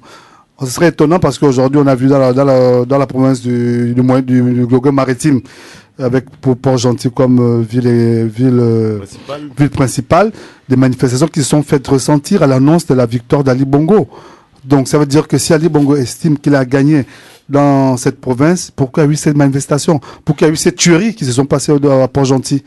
Voilà, c'est pas Jean-Ping c'est pas Jean-Ping qui a mis l'armée dehors, c'est pas Jean-Ping qui a mis des hommes cagoulés accompagnés de l'armée qui ont joué le rôle des snipers et qui ont tué une population désarmée. Voilà, très Donc bien. il faudra vraiment centrer le débat. Donc, je pense que peut-être on reviendra effectivement sur tous ces morts qu'il y a sur le territoire gabonais. Il faut bien qu'on en parle à un moment donné. Tout à fait. Alors, Monsieur Parfait, aujourd'hui, Monsieur Ali Bongo est en train de faire entendre qu'il y a eu également des fautes du côté de Monsieur Jean-Ping. Qu'est-ce que vous pensez de ça? Je crois que en écoutant la déclaration d'Ali Bongo, je ressens la sérénité des vainqueurs. Pendant qu'en écoutant les représentants de Jean-Ping, il a toujours été serein même quand il ment. Hein. C'est pas étonnant aujourd'hui. J'entends le syndrome des perdants, le syndrome des perdants, qui est celui-là qui fait que il faut parler beaucoup, occuper la scène pour faire diversion. On parle avec des faits, nous. Et aujourd'hui, je vous dis, si les faits sont têtus, et ils le sont, la Cour constitutionnelle va nous le dire. Alors, pour faire simple, pour faire court, vous avez beaucoup dit beaucoup de choses. Hein. Mais tout cela ne servait à rien. Si la Cour constitutionnelle dit que, messieurs, Ali Bongo a gagné, voici les preuves. Et je sais que ça ne se passera pas dans une chambre forte où il n'y a que 2 ou 3 personnes. Non, ça sera public. Ça sera public, vous aurez accès, vous avez des avocats, vous avez des gens qui défendent votre cause. Défendez-vous devant la cour. Ben, rassurez-vous, qu'on vous déclare gagnant. Chers messieurs, mais avant cela, baissez un peu le volume. Parce que je crois que c'est la meilleure des choses à faire. Et plutôt consacrez-vous à travailler pour le Gabon. Parce que il en a besoin. N'allez pas brûler le Parlement. Encore qu'il faudra prouver que c'est Jean-Ping et ses partisans qui ont brûlé le Parlement gabonais. Il faudrait nous apporter des preuves. Aujourd'hui, nous avons vu le cas de l'ambassade du Bénin au Gabon qui a été brûlée il y a pratiquement 1 an, mais l'enquête suit toujours son cours bizarrement. On n'a jamais eu de coupables ou des gens qui ont été condamnés pour cet incident. Alors, allons-y savoir qui a brûlé réellement le Parlement. Bon voilà, allons-y savoir qui a brûlé le Parlement. Qu'est-ce que vous insinuez? Moi, ce que je vais insinuer, c'est qu'aujourd'hui, il n'y a pas eu que le Parlement qui a été brûlé. Il y a eu une chaîne de télévision de l'opposition, TV+, qui a été brûlée. Il y a RTN qui aussi, aujourd'hui, qui est une télévision de l'opposition, qui a été saccagée et brûlée. Donc, si on nous dit aujourd'hui que Jean-Ping et ses partisans ont saccagé et brûlé des télévisions de l'opposition, c'est un peu aberrant quand même. Jean-Ping a demandé publiquement à ses partisans de paralyser le Gabon. Il ne s'est pas caché. Ils ont paralysé le Gabon. Il ne s'est pas caché. Il a fait, mais bizarrement, la RTPDG, parce qu'aujourd'hui, la chaîne nationale du Gabon, on l'appelle aujourd'hui la RTPDG, n'a pas été touchée. Quel chef d'État va être? Une télévision aujourd'hui qui est pourtant appartient au pouvoir en place. La preuve est qu'ils n'ont jamais couvert pendant 2 ans la campagne de Jean-Ping dans le Gabon. Et surtout quand il le fait, il est assis dans son bureau. Ce n'est pas ses enfants qu'il envoie dans la rue. Quand il le fait. Jean-Ping, vous avez vu les enfants d'Ali Bongo dans la rue pendant l'élection présidentielle? Est-ce que c'est lui qui va gréver alors qu'il a gagné? Non, il n'a pas gagné. Mais je pense les résultats officiels. Je pense qu'aujourd'hui, quand on parle de morts, le nombre de morts qu'il y a eu au Gabon, on ne parle pas des grévistes. Il y a des jeunes, il y a des vieux, il y a des femmes qui ont été tuées. Donc aujourd'hui, si on va nous dire que les femmes font partie de la casse, les gens du 3e âge font partie de la casse, ben vraiment c'est étonnant, hein, comme ils ont de l'énergie ces gens-là. Est-ce que vous croyez à la possibilité que la justice gabonaise peut régler ces problèmes? Encore qu'il faut qu'il y ait justice. Aujourd'hui, la preuve est que le ministre de la Justice a démissionné. Voilà, donc, très bien. Voilà, je pense que le ministre a démissionné. On est revenu dessus tout à l'heure. Alors, on va écouter Monsieur Roger Mboyo. Alors, Monsieur Roger Mboyo, votre réaction, parce qu'on a quand même écouté déjà le président tout à l'heure, Monsieur Ali Bongo, le président sortant. On a également écouté le représentant de Monsieur Jean-Ping ici et Monsieur Parfait Chungoré sur ce sujet. Et vous, qu'est-ce que vous pensez de tout ça en fait? Pour dépassionner d'abord le débat, je voudrais d'emblée nous ramener, nous tous, à l'essentiel. L'essentiel, c'est quoi? C'est l'élection présidentielle. Il y a des effets collatéraux, bien entendu, mais avant d'aborder les effets collatéraux, entendons-nous d'abord sur cet essentiel-là. Est-ce que quelqu'un, au moment où nous parlons, peut gaillardement dire que j'ai gagné la présidentielle au Gabon? Je dis non. À partir du moment où la Cour constitutionnelle a été saisie, je suis désolé, personne ne peut se décréter vainqueur. On attend le résultat de la Cour constitutionnelle. Bien que personnellement, je n'ai aucune confiance à la personne morale qui représente cette institution. Et je peux d'emblée imaginer quel sera, n'est-ce pas, le prononcé, le prononcé de la décision de la Cour et que Jean-Ping aussi a ses entrées dans la Cour constitutionnelle. Je vous ai laissé parler. Permettez-moi de finir mon propos, comme ça vous allez rebondir. Alors, donc, je voulais justement dire que maintenant, je m'inscris en faux par rapport à ce que Parfait a dit, que Bongo est gagnant. Non, à partir du moment où la Cour constitutionnelle a été saisie, que lui-même parle de fraude, il reconnaît maintenant des fraudes, bien qu'il essaye de vouloir jeter l'opprobre sur son adversaire. À partir du moment où les fraudes sont clamées de part et d'autre, il faut que nous nous mettions d'accord que pour le moment, attendons le résultat de la Cour constitutionnelle. Parce que j'avais d'emblée établi la nuance qu'il y a entre se déclarer vainqueur d'une élection présidentielle et s'autoproclamer président de la République. Donc, Jean-Ping ne s'était pas autoproclamé président de la République. Il y a une mauvaise rhétorique autour de l'interprétation de la déclaration simple de Jean-Ping, candidat à l'élection présidentielle, qui, après la compilation des résultats, bureau de vote après bureau de vote, se déclare vainqueur de l'élection, et il ne dit pas que je suis président de la République. C'est là la barrière qu'il ne faut pas défoncer. Et pour finir, je voudrais que l'on essaie de dépassionner le débat parce que le Gabon, je suis congolais, Parfait rwandais, et le représentant de Jean-Ping est gabonais, nous sommes tous de l'Afrique centrale. Lorsque nous regardons la photo stratégique de l'Afrique, vous verrez que l'Afrique centrale est en train de s'enfoncer dans les méandres de l'insignifiance. Pourquoi? Parce que nous avons des problèmes tout le temps que les autres ont dépassés. Quand on organise une élection au Gabon, au Bénin, en Afrique de l'Ouest, c'est lui qui perd, il s'en va. Quand on le fait au Sénégal, c'est lui qui perd, il s'en va. Et quand il y a contestation, si on demande le recomptage de voix, personne ne fait de la mauvaise foi. Personne ne dit non, la Cour constitutionnelle, oui, écoutez, l'autre est candidat, je suis candidat, il demande le recomptage de voix, on recompte le voix, on refait le recomptage. Aux États-Unis, ça a été une demande simple d'un candidat et qu'il a dit, écoutez, vous n'avez pas remporté, on recompte pour voir qui a réellement remporté la présidentielle. Et le recomptage a permis de rétablir la vérité qui a été quelque peu tripatouillée. Et donc, c'est ce qui va se passer, je crois. Je l'espère bien. C'est la Cour qui va dire s'il y a recomptage ou pas. Moi, je pense je pense qu'Ali l'a dit tout à l'heure. Il a dit quoi? C'est prévu par la loi. C'est pas aussi interdit par la loi. Non, ça tout ce qui n'est pas interdit peut se faire. C'est ça que la loi aussi dit. Est-ce que n'avez-vous pas confiance à la loi gabonaise? La réaction n'avez-vous pas confiance à la loi gabonaise? Ça dépend le contexte dans lequel tu mets la loi gabonaise. Comme l'a dit mon confrère tout à l'heure, mon compatriote, qu'aujourd'hui nous savons qui est à la tête de la Cour constitutionnelle. Donc aujourd'hui, vous, je pense que vous allez me dire... Pourquoi faites-vous un procès d'intention? Pourquoi? Parce que c'est pas un procès d'intention. Nous avons eu le cas en 2009 où les opposants se sont retrouvés et ont fait des recours qui n'ont jamais abouti, qui ont été déboutés par cette institution, par le canal de cette dame, la présidente de la Cour constitutionnelle. Donc aujourd'hui, le président Ping l'a dit, quand je dis président, pas président de la République gabonaise, président de l'Union africaine. Donc le président Ping l'a dit que il a eu des garanties des grandes institutions aujourd'hui internationales qui lui ont conseillé de déposer ce recours. Il ne l'a pas fait de manière fortuite. Il sait pourquoi il le fait. Il voudra avoir la raison de son côté, parce que ne pas le faire, ce serait aller à l'encontre de la loi de la loi et des institutions internationales. Donc aujourd'hui, il a fait.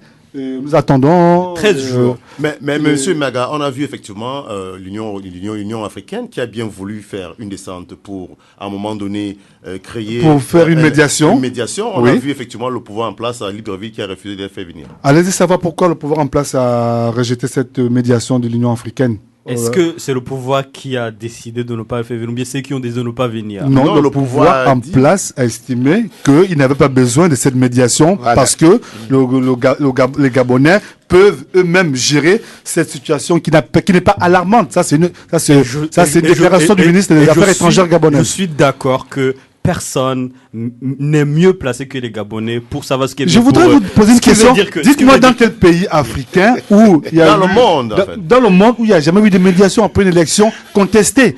C'est jamais arrivé. Donc aujourd'hui, le Gabon ne fera pas l'exception. Nous avons toujours 13 jours pour laisser les Gabonais arranger les problèmes. Alors, après les 13 jours, à ce moment-là, si, et Ali, je crois, il s'inscrit dans cela. Si la Cour lui déclare perdant, il va quitter le pouvoir. Je voudrais juste placer... Il s'inscrit dans ceux-là, parce qu'il se dit démocratique.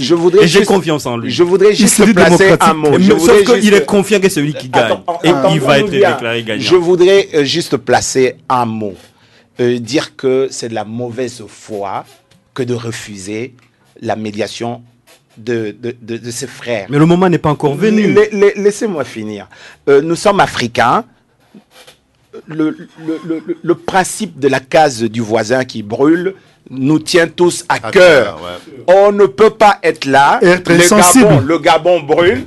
Moi, le Gabon est ma seconde patrie, comme le Cameroun, comme le Rwanda, quels que soient nos problèmes, nos difficultés, le vivre ensemble, nos différends, le vivre ensemble n'est pas aisé. Mais lorsque des voisins, des frères, n'est-ce pas, se proposent de venir à votre rescousse, parce que entre Gabonais, il y a une division. Les Gabonais ne peuvent plus résoudre ce problème-là sans qu'il y ait une médiation de frères. Quand moi et Parfait, nous nous entendons pas, et il n'y a que Franck qui peut venir... Sauf que quand la médiation est faite au mauvais moment, ça peut... Pourquoi le timing est très important. Il y a eu un massacre des populations désarmées. Le timing est très important. Il y a eu beaucoup de choses qui se sont faites. Alors aujourd'hui, la Commission de l'Union africaine a estimé qu'il fallait envoyer des représentants pour essayer de résoudre ces problèmes à ce que cela ne puisse plus continuer. Alors aujourd'hui, ne nous dites pas que c'est trop tôt pour avoir une médiation. C'est pas possible. Il est président d'un pays souverain. Il y a eu des massacres. Donc, le pays a des lois. Le pays dit que 15 jours... Après ça, s'il y a encore un problème, je crois qu'il ne va pas refuser que les frères africains interviennent. C'est en amont qu'il fallait résoudre le problème. C'est pas naval. Ce procès d'intention que vous faites, c'est pas un procès d'intention. C'est pas un procès d'intention plus que... Vous suggérez que Ali Bongo va refuser... Il a refusé la médiation. Laissons le temps au temps, mes amis. Plus que les observateurs qui ont été envoyés ont rebroussé chemin. Donc aujourd'hui... Laissons le temps au temps, 13 jours. Et on va voir ce qui va se passer. J'observe une chose. Vraiment, ce n'est pas beaucoup 13 jours. On peut être attentif, attendre que 13 jours se passent, et puis après on va se rencontrer au même plateau. On va parler. J'observe une chose. Oui.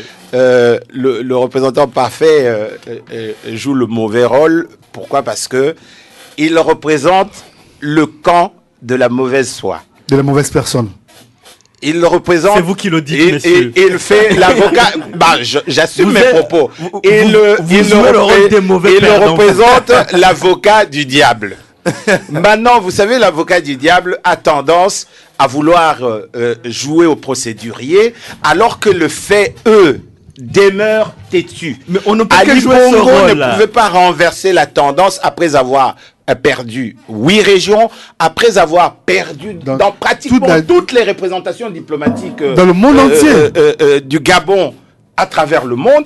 J'ai dit, il n'est pas démiurge tout à l'heure, pas par hasard. J'ai dit que c'est extraordinaire qu'on parvienne à renverser une telle tendance. Il y a des moments où il faut savoir s'arrêter, dire que nous sommes restés longtemps au pouvoir. Mon père a été président de ce pays pendant longtemps. Maintenant, le J'ai Gabonais tenté quelque veulent chose. une alternance, que je m'en aille. J'ai tenté, j'ai échoué, je J'ai m'en vais. brillamment. Et d'ailleurs, en refusant la médiation, Ali Bongo est un mauvais élève parce que son père a passé son temps à intervenir à gauche, à droite, à jouer la médiation dans les élections en plus. Je vais utiliser une image. Personne n'a accordé une coupe à une équipe de football avant le début du match. Mais le match Jusqu'à s'est joué. aujourd'hui, on n'a pas. Il faut Le attendre. match s'est joué. Il faut attendre. Les résultats sont là. Non, ça c'est. Non, le match est terminé. C'est 80 minutes. Il faut trouver une autre image. On est dans la prolongation. Et dans la prolongation, c'est 13 jours. C'est 13 jours de prolongation. Oui. Il faut même attendre les pénaltys. Jusqu'à ce qu'on dise entrer, c'est pas entrer. Et qu'on dise voici le gagnant. C'est l'idée du refus de la médiation que nous décrions. C'est cette idée-là que nous décrions. Voilà. Nous sommes africains. Nous avons ce que l'on appelle la coutume qui précède les lois codifiées, les lois écrites. Chez nous, il est question, même si la loi dit qu'on doit tuer un individu, la famille va intervenir, dire que écoutez, c'est l'un de nous. On va plutôt prendre de telles sanctions, mais verser son sang, c'est impossible. J'ai confiance que cette fois-ci, ça sera différent. Parce que il a dit tout à l'heure, je crois qu'il ne va pas... C'est un homme de parole. Ah oui. Il n'est pas comme Jean-Ping, qui fait une chose dans une situation et dans l'autre, il fait le contraire. C'est un homme de parole pour toi, tu crois, pendant qu'il a déclaré lors d'une émission qu'il ne va pas couper Internet, ce qui a été fait 2 jours après. C'est parce qu'il y avait des troubles causés par des gens... Quels que soient les troubles, les 1000 personnes interpellées par la police qui foutaient la pagaille. Vous pensez que ce sont eux qui ont foutu la pagaille pendant que nous avons vu des gens encagoulés qui ne parlaient pas français, qui apparemment sont des anglophones, qui ont intervenu de manière à jouer des snipers, où nous avons vu un hélicoptère qui a bombardé le QG. Avec une extraordinaire violence. Qui a bombardé le QG. Aujourd'hui, on a les impacts des balles sur les murs du QG de M. Ping. Moi, je crois que le Gabon a les possibilités et les capacités de se défendre. Des morts qui ne sont pas déclarés. Il y a des familles qui cherchent des parents qui cherchent des enfants aujourd'hui, qui vont dans des morgues. Il y a des gens qui sont susceptibles d'être dans des cellules. Lorsqu'ils sont censés être amenés dans un tribunal, les parents sont interdits d'accès à ce tribunal. Ce n'est pas Ali. Où ils souhaiteraient. De toute façon, ce n'est pas la faute d'Ali, c'est la faute de Jean-Ping. Non, pas du tout. Il a créé la pagaille. Il n'a pas créé la pagaille. Il a appelé publiquement à la pagaille. Vous pensez qu'aujourd'hui, lorsqu'on voit une armée qui gaze, qui tire sur les populations, et qui aujourd'hui qui nous disent qu'ils ont des ordres qui ne sont pas écrits, mais nous savons d'où viennent ces ordres. Donc aujourd'hui, ne nous dites pas que Jean-Ping a donné des mots d'ordre il a demandé à descendre dans la rue. Il a demandé. Jusqu'à aujourd'hui, il n'a pas démenti que c'est lui qui a demandé aux gens de détruire. Est-ce qu'Ali s'il vous plaît, il ne s'est pas défendu. Je voudrais que nous nous entendions sur une chose. Je voudrais que nous nous entendions sur une chose. Tout à l'heure, quand je parlais de notre avenir, c'était parce que nous, de l'Afrique centrale, nous vivions très mal, n'est-ce pas, le pouvoir. Nous vivions très, très mal la citoyenneté. Il faut éviter de faire l'amalgame et surtout l'apologie de la violence. Je crois que le devoir d'un État, c'est de protéger ses citoyens. Les autorités, le président de la République, en premier lieu, est garant de la paix et de la stabilité dans son pays.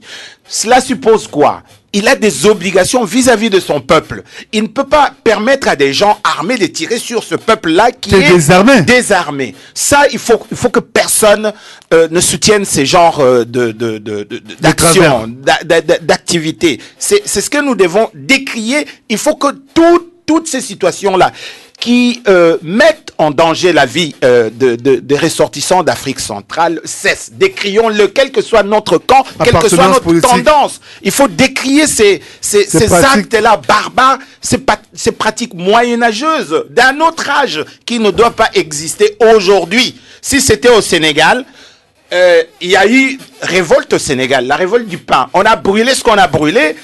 Abdoulaye Wade n'a pas dit allez me gazer ces gens-là. Ouais. Il a dit maintenez l'ordre public. En juin 2012, je travaillais pour le principal quotidien sénégalais, Walfadjri. À l'Aïn, d'ailleurs, j'ai titré « Le peuple a défié Wade ». Les Sénégalais sont allés jusqu'à la présidence de la République. Les agents de force de l'ordre étaient là. Les agents de force de l'ordre ont demandé aux populations d'être compréhensifs. Eux, ils ne vont pas tirer sur la foule, mais ils demandent de la discipline à la foule parce que, voilà, un colonel de l'armée est allé dire aux citoyens, nous sommes à votre service. Ouais. Vous êtes le souverain primaire. Le peuple est le souverain primaire. Qui fait tirer sur le peuple dénature même le pouvoir qui lui est confié par ce peuple-là. Parce que le peuple donne mandat. Et c'est lui qui vous donne mandat. Vous le gazez, vous le mutilez, vous le trucidez. Pendant qu'il a déclaré lors d'une émission qu'il ne va jamais. Quand les dirigeants de chez nous vont comprendre que le peuple est souverain, on ne tire pas sur lui. On doit trouver des compromis pour faire en sorte que le pouvoir soit celui du peuple et non pas celui des individus. Il faut surtout spécifier. On le représente. Il faut surtout spécifier les dirigeants de l'Afrique centrale, les dirigeants des pays de la CEMAC. Ce sont aujourd'hui en Afrique les seuls pays où on retrouve des dirigeants entre griffes dictateurs. C'est incroyable. Regardons l'Afrique de l'Ouest. Comment ça se passe en Afrique de l'Ouest? L'Afrique de l'Ouest a décollé. Aujourd'hui, l'Afrique de l'Ouest a décollé. Pourquoi l'Afrique centrale bloque? Allez-y savoir pourquoi ça bloque au niveau de l'Afrique centrale. Je veux plutôt vous poser une question. Alors aujourd'hui, et si Jean-Pierre n'avait pas envoyé tous ces gosses dans la rue? Encore qu'il faudrait que vous nous prouviez, encore qu'il faudrait que vous nous prouviez que c'est Jean-Pierre qui a donné de sortir. Les outils de communication au moderne nous permettent de vivre heure par heure tout ce qui se dit. Il a envoyé un tweet qui demandait aux gens de sortir dans la rue, de paralyser le pays. Que ferais-moi si j'étais chef d'État? Je ne peux pas tolérer. Il a fait une déclaration que vous n'arrivez pas à bien restituer, délibérément ou pas, je ne saurais répondre. Mais bien entendu, je voudrais juste simplement dire ceci. Un candidat qui a été élu selon les résultats compilés et qui porte la griffe du camp adverse, parce que dans le procès-verbal, il ne faut pas l'oublier, c'est co-signé. Les représentants des deux camps co-signent. Donc c'est là où le camp de Bongo a peur du recomptage, parce que c'est sur la base de ces procès-verbaux co-signés que l'on va proclamer les vrais résultats. Et donc, il ne faut pas oublier que Jean Ping a demandé quelque chose de légitime. Il a demandé au peuple de protéger son bien. Son bien, c'est quoi? C'est son vote. Que le peuple protège son vote. Pacifiquement, il n'a pas dit aller tirer sur tel, aller paralyser le pays, c'est pas seulement en Afrique. En France, on entend il n'y a pas longtemps, contre même leur camp, les leaders syndicaux qui sont de gauche ont appelé à paralyser le pays. Voilà. Il faut d'ailleurs ça ne veut pas dire qu'on déclare. Voilà. Encore qu'aujourd'hui, on va le dire que lorsqu'on fait une élection, chaque camp envoie ses représentants. Aujourd'hui au Gabon, à l'intérieur du pays, ce sont les gouverneurs qui ont confirmé, qui ont signé les procès-verbaux, et ces gouverneurs sont à la solde du pouvoir en place. Voilà. Alors si ces gouverneurs ont eu l'honnêteté intellectuelle de confirmer, de consigner sur ces procès-verbaux, ça veut dire que Jean Ping n'a pas fait de magie. Sauf que parlant du mot d'ordre, parlant n'est pas de mauvaise foi. Parlant du mot d'ordre, pendant du mot d'ordre, vous dites que M. Jean Ping a lancé à la population un mot d'ordre d'aller tout casser. Et ça justifierait aujourd'hui le fait qu'il soit tué et gazé. Mais nous avons constaté, nous avons vu aussi que l'opposition a organisé une marche pacifique avant les élections. Cette marche pacifique qui a été réprimandée par les forces de l'ordre en les gazant et en tirant. Donc c'est aujourd'hui, dites-moi quelle marche au Gabon a été autorisée depuis 2009 par le système en place. Aucune marche n'a été autorisée. Le Gabon est en état de siège depuis 2009. Aujourd'hui, nous avons Vigipirate au Maroc. En France, moi j'étais à Paris, il y a Vigipirate. Mais au Gabon, nous avons l'armée depuis 2009 dans les rues et dans les grandes artères de Libreville et de l'intérieur du pays, en permanence. Nous sommes en état de siège depuis 2009. C'est pas d'aujourd'hui. Ne venons pas prendre prétexte par rapport à l'élection présidentielle qui a eu lieu le 27 août. Le Gabon vit en état de siège depuis 2009 dans la psychose totale. Et ça, c'était préparé. Mais ça a été mal préparé par le pouvoir en place. Parce qu'ils n'ont pas tenu compte de cette révolte populaire qu'il y a aujourd'hui. Ils n'ont pas tenu compte. Vous voulez dire qu'il n'y a pas eu de pillage, qu'il n'y a pas eu de... Mais moi, je l'ai tweeté sur Facebook aujourd'hui. Ce sont des effets collatéraux, même en France, ça arrive. Moi, je l'ai tweeté. Alors, qui doit protéger qui? Moi, je l'ai tweeté sur Facebook aujourd'hui. Qui doit protéger qui? Oui, mais on protège les biens et les personnes. Ouais, voilà. On protège les biens et les personnes. On protège les biens et les personnes. C'est l'armée, c'est le président qui a mandat. Alors, et aujourd'hui, le président qui a mandat jusqu'à nouvel ordre. Il a donné l'ordre de tirer, de gazer les gens. De garder l'ordre. Non, attention. Aujourd'hui, si l'opposition n'est pas contente de ce qui a été fait, les voies légales existent. Lesquelles voies légales? Vous pensez que on ne tire pas sur les populations civiles désarmées? Vous pensez que lorsqu'on donnait l'ordre de tirer sur un QG par un hélicoptère pendant une nuit, à 1h du matin, un hélicoptère qui tire à vue, et en bas, on a une armée qui est en train d'assiéger un siège des armées. Un siège des armées. Aujourd'hui, les impacts des balles sont là. C'est pas l'opposition qui a tiré sur le QG du candidat Ping. Aujourd'hui, les gens ont été même brûlés à l'acide. Donc, de toute façon, alors, les Nations Unies réprouve l'usage excessif de la force. Ça, c'est de l'usage excessif de la force dont il est question et ici. C'est pas normal. Si l'armée ou les forces de l'ordre, ce sont quand même de professionnels les gens qui ont prêté serment. De la défense et de la sécurité, si ils avaient eu ordre de maintenir l'ordre public, ils auraient procédé autrement. Tu le sais très bien que nous ne pouvons pas faire confiance aux Nations Unies. Avec tous les conflits qui s'éternisent. Pourquoi ce n'est pas parce qu'ils disent quelque chose que c'est vrai. Pourquoi vous avez les Nations Unies?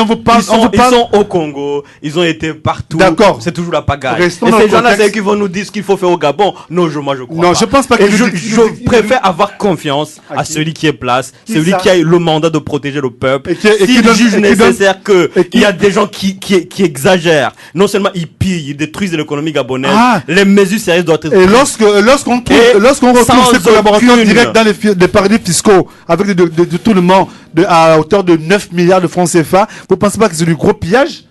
Et à ce moment-là, ça c'est un pillage qui n'a pas de nom. Et à ce moment, si les Gabonais ne sont pas contents, ils vont le dire. Hein, mais le Gabon, à travers les urnes. Les Gabonais l'ont exprimé à travers les urnes. Les résultats sont là. Attendons 3 jours, 13 jours. Attendons. On attend. On va attendre. Bon, je pense que oui, monsieur Boyo, une dernière parole parce qu'on est arrivé. D'accord. Je voulais juste revenir sur les Nations Unies. Il ne faut pas que nous nous voilons la face. Nous ne vivons pas isolés dans ce monde. Il y a un système des Nations Unies qui a été mis en place, système auquel tous nos États, les États africains, sont partie prenante.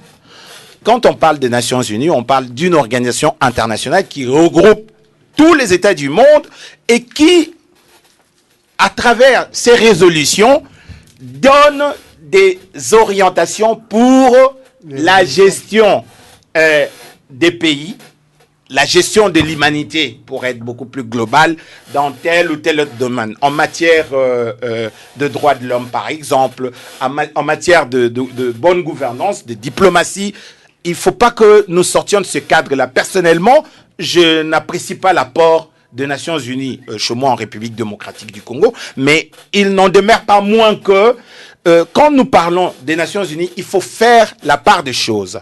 Il y a la communauté internationale qui n'est pas à confondre avec les Nations Unies. La communauté internationale, vous avez les grandes puissances.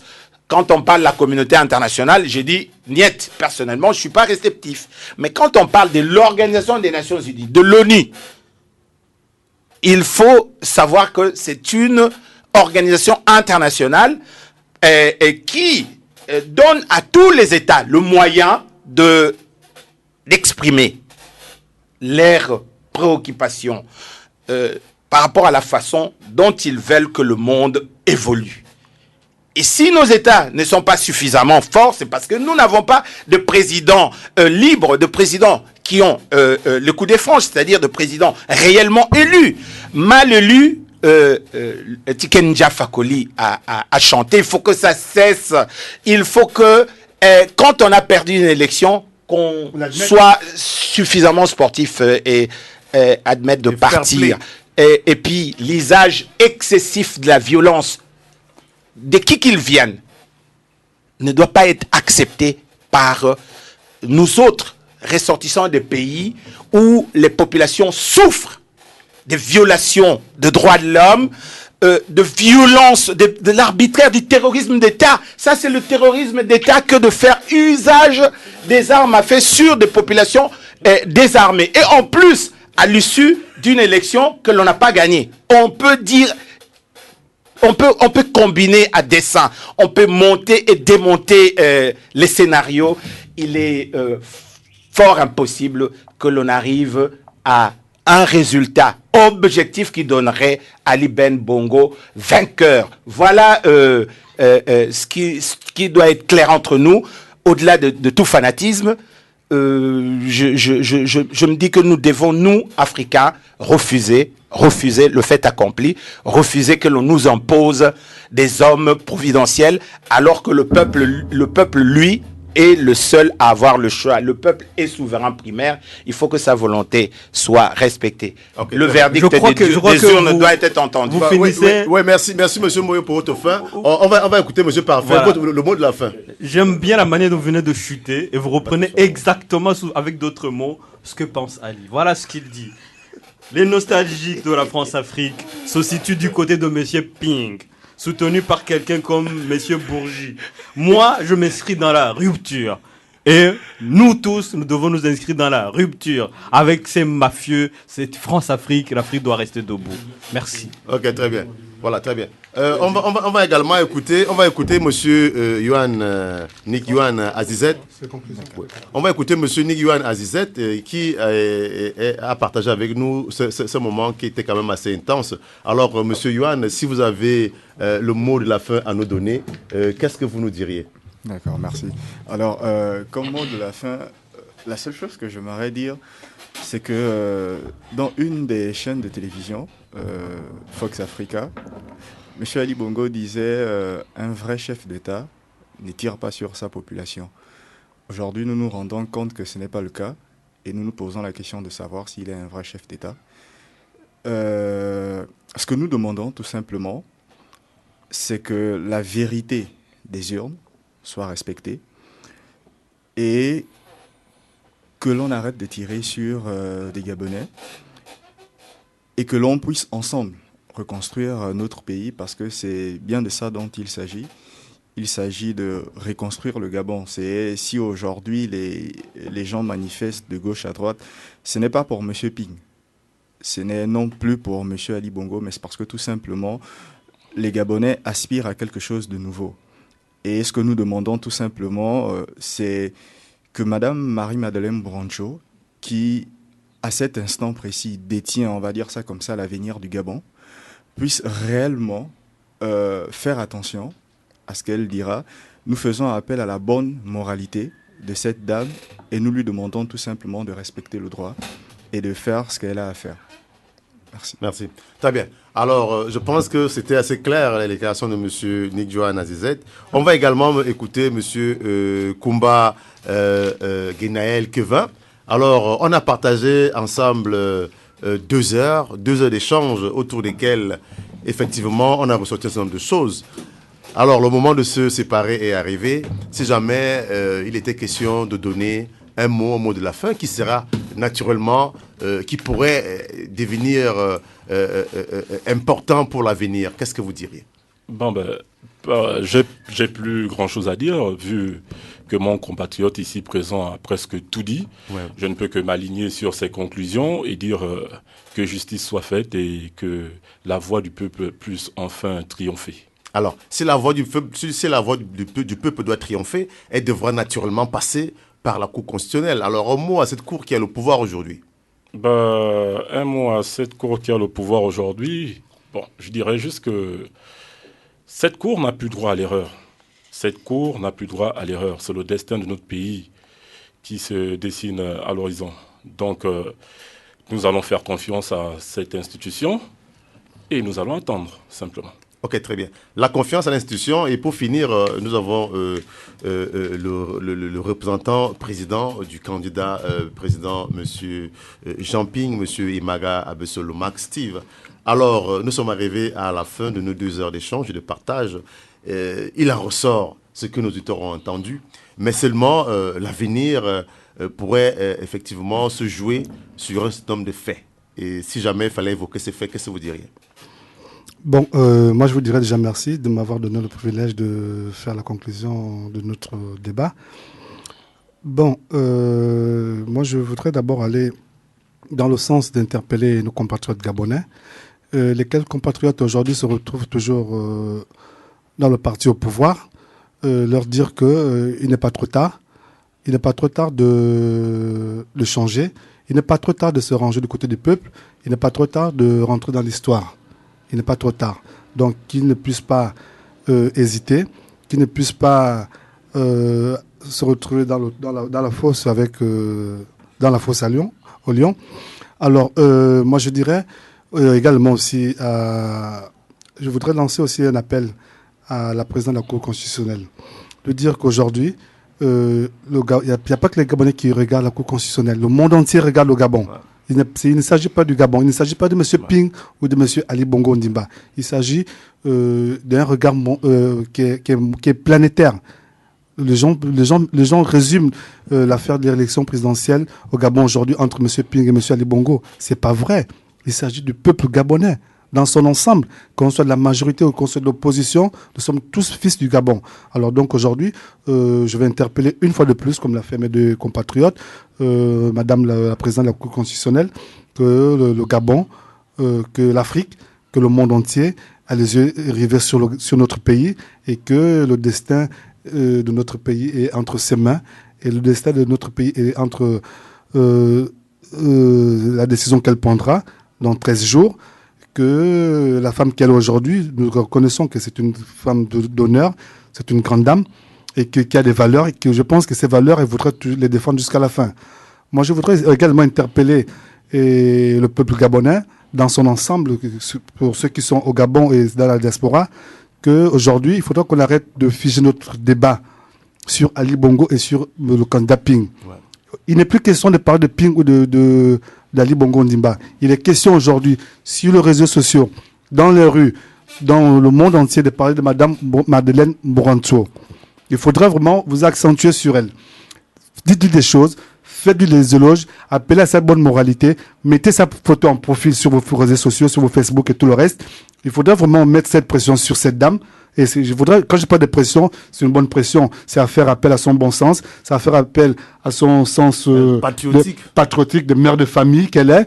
C'est faire appel à son sens il faudrait qu'elle pense aux générations futures, il faudrait qu'elle pense à sa descendance, parce qu'aujourd'hui elle va rentrer dans l'histoire. Donc moi j'exhorte tous les Gabonais de la diaspora, tous les Gabonais vivant donc au Maroc, d'exercer une pression, plus sur Ali Ben Bongo, plus sur M. Jean Ping, mais sur Madame la présidente de la Cour constitutionnelle gabonaise, qui aujourd'hui a le destin du Gabon entre ses mains. Voilà, très bien. C'est effectivement le même appel que la communauté internationale, la communauté d'ici, celle du Gabon, la communauté effectivement du sanctuaire africain lance à cette grande dame. Ici, les populations du monde interpellent effectivement tout le sens panafricaniste qui pourrait effectivement résider dans cette dame, lui demandant à un moment donné de donner des résultats, de donner des bons résultats, de permettre que le Gabon soit également déjà peut-être la première nation en Afrique centrale à pouvoir choisir le chemin de la liberté, le chemin du développement, le chemin de l'alternance, parce que l'Afrique centrale, elle en a envie, et donc le Gabon aujourd'hui est le symbole, et nous attendons beaucoup d'elle. Donc parallèlement, on va effectivement dire merci à ces auditeurs-là qui étaient avec nous, qui ont partagé avec nous ces 2 heures d'émission, ces 2 heures d'échange et de partage qui étaient assez intenses. On vous revient samedi prochain, et naturellement dans les conditions qui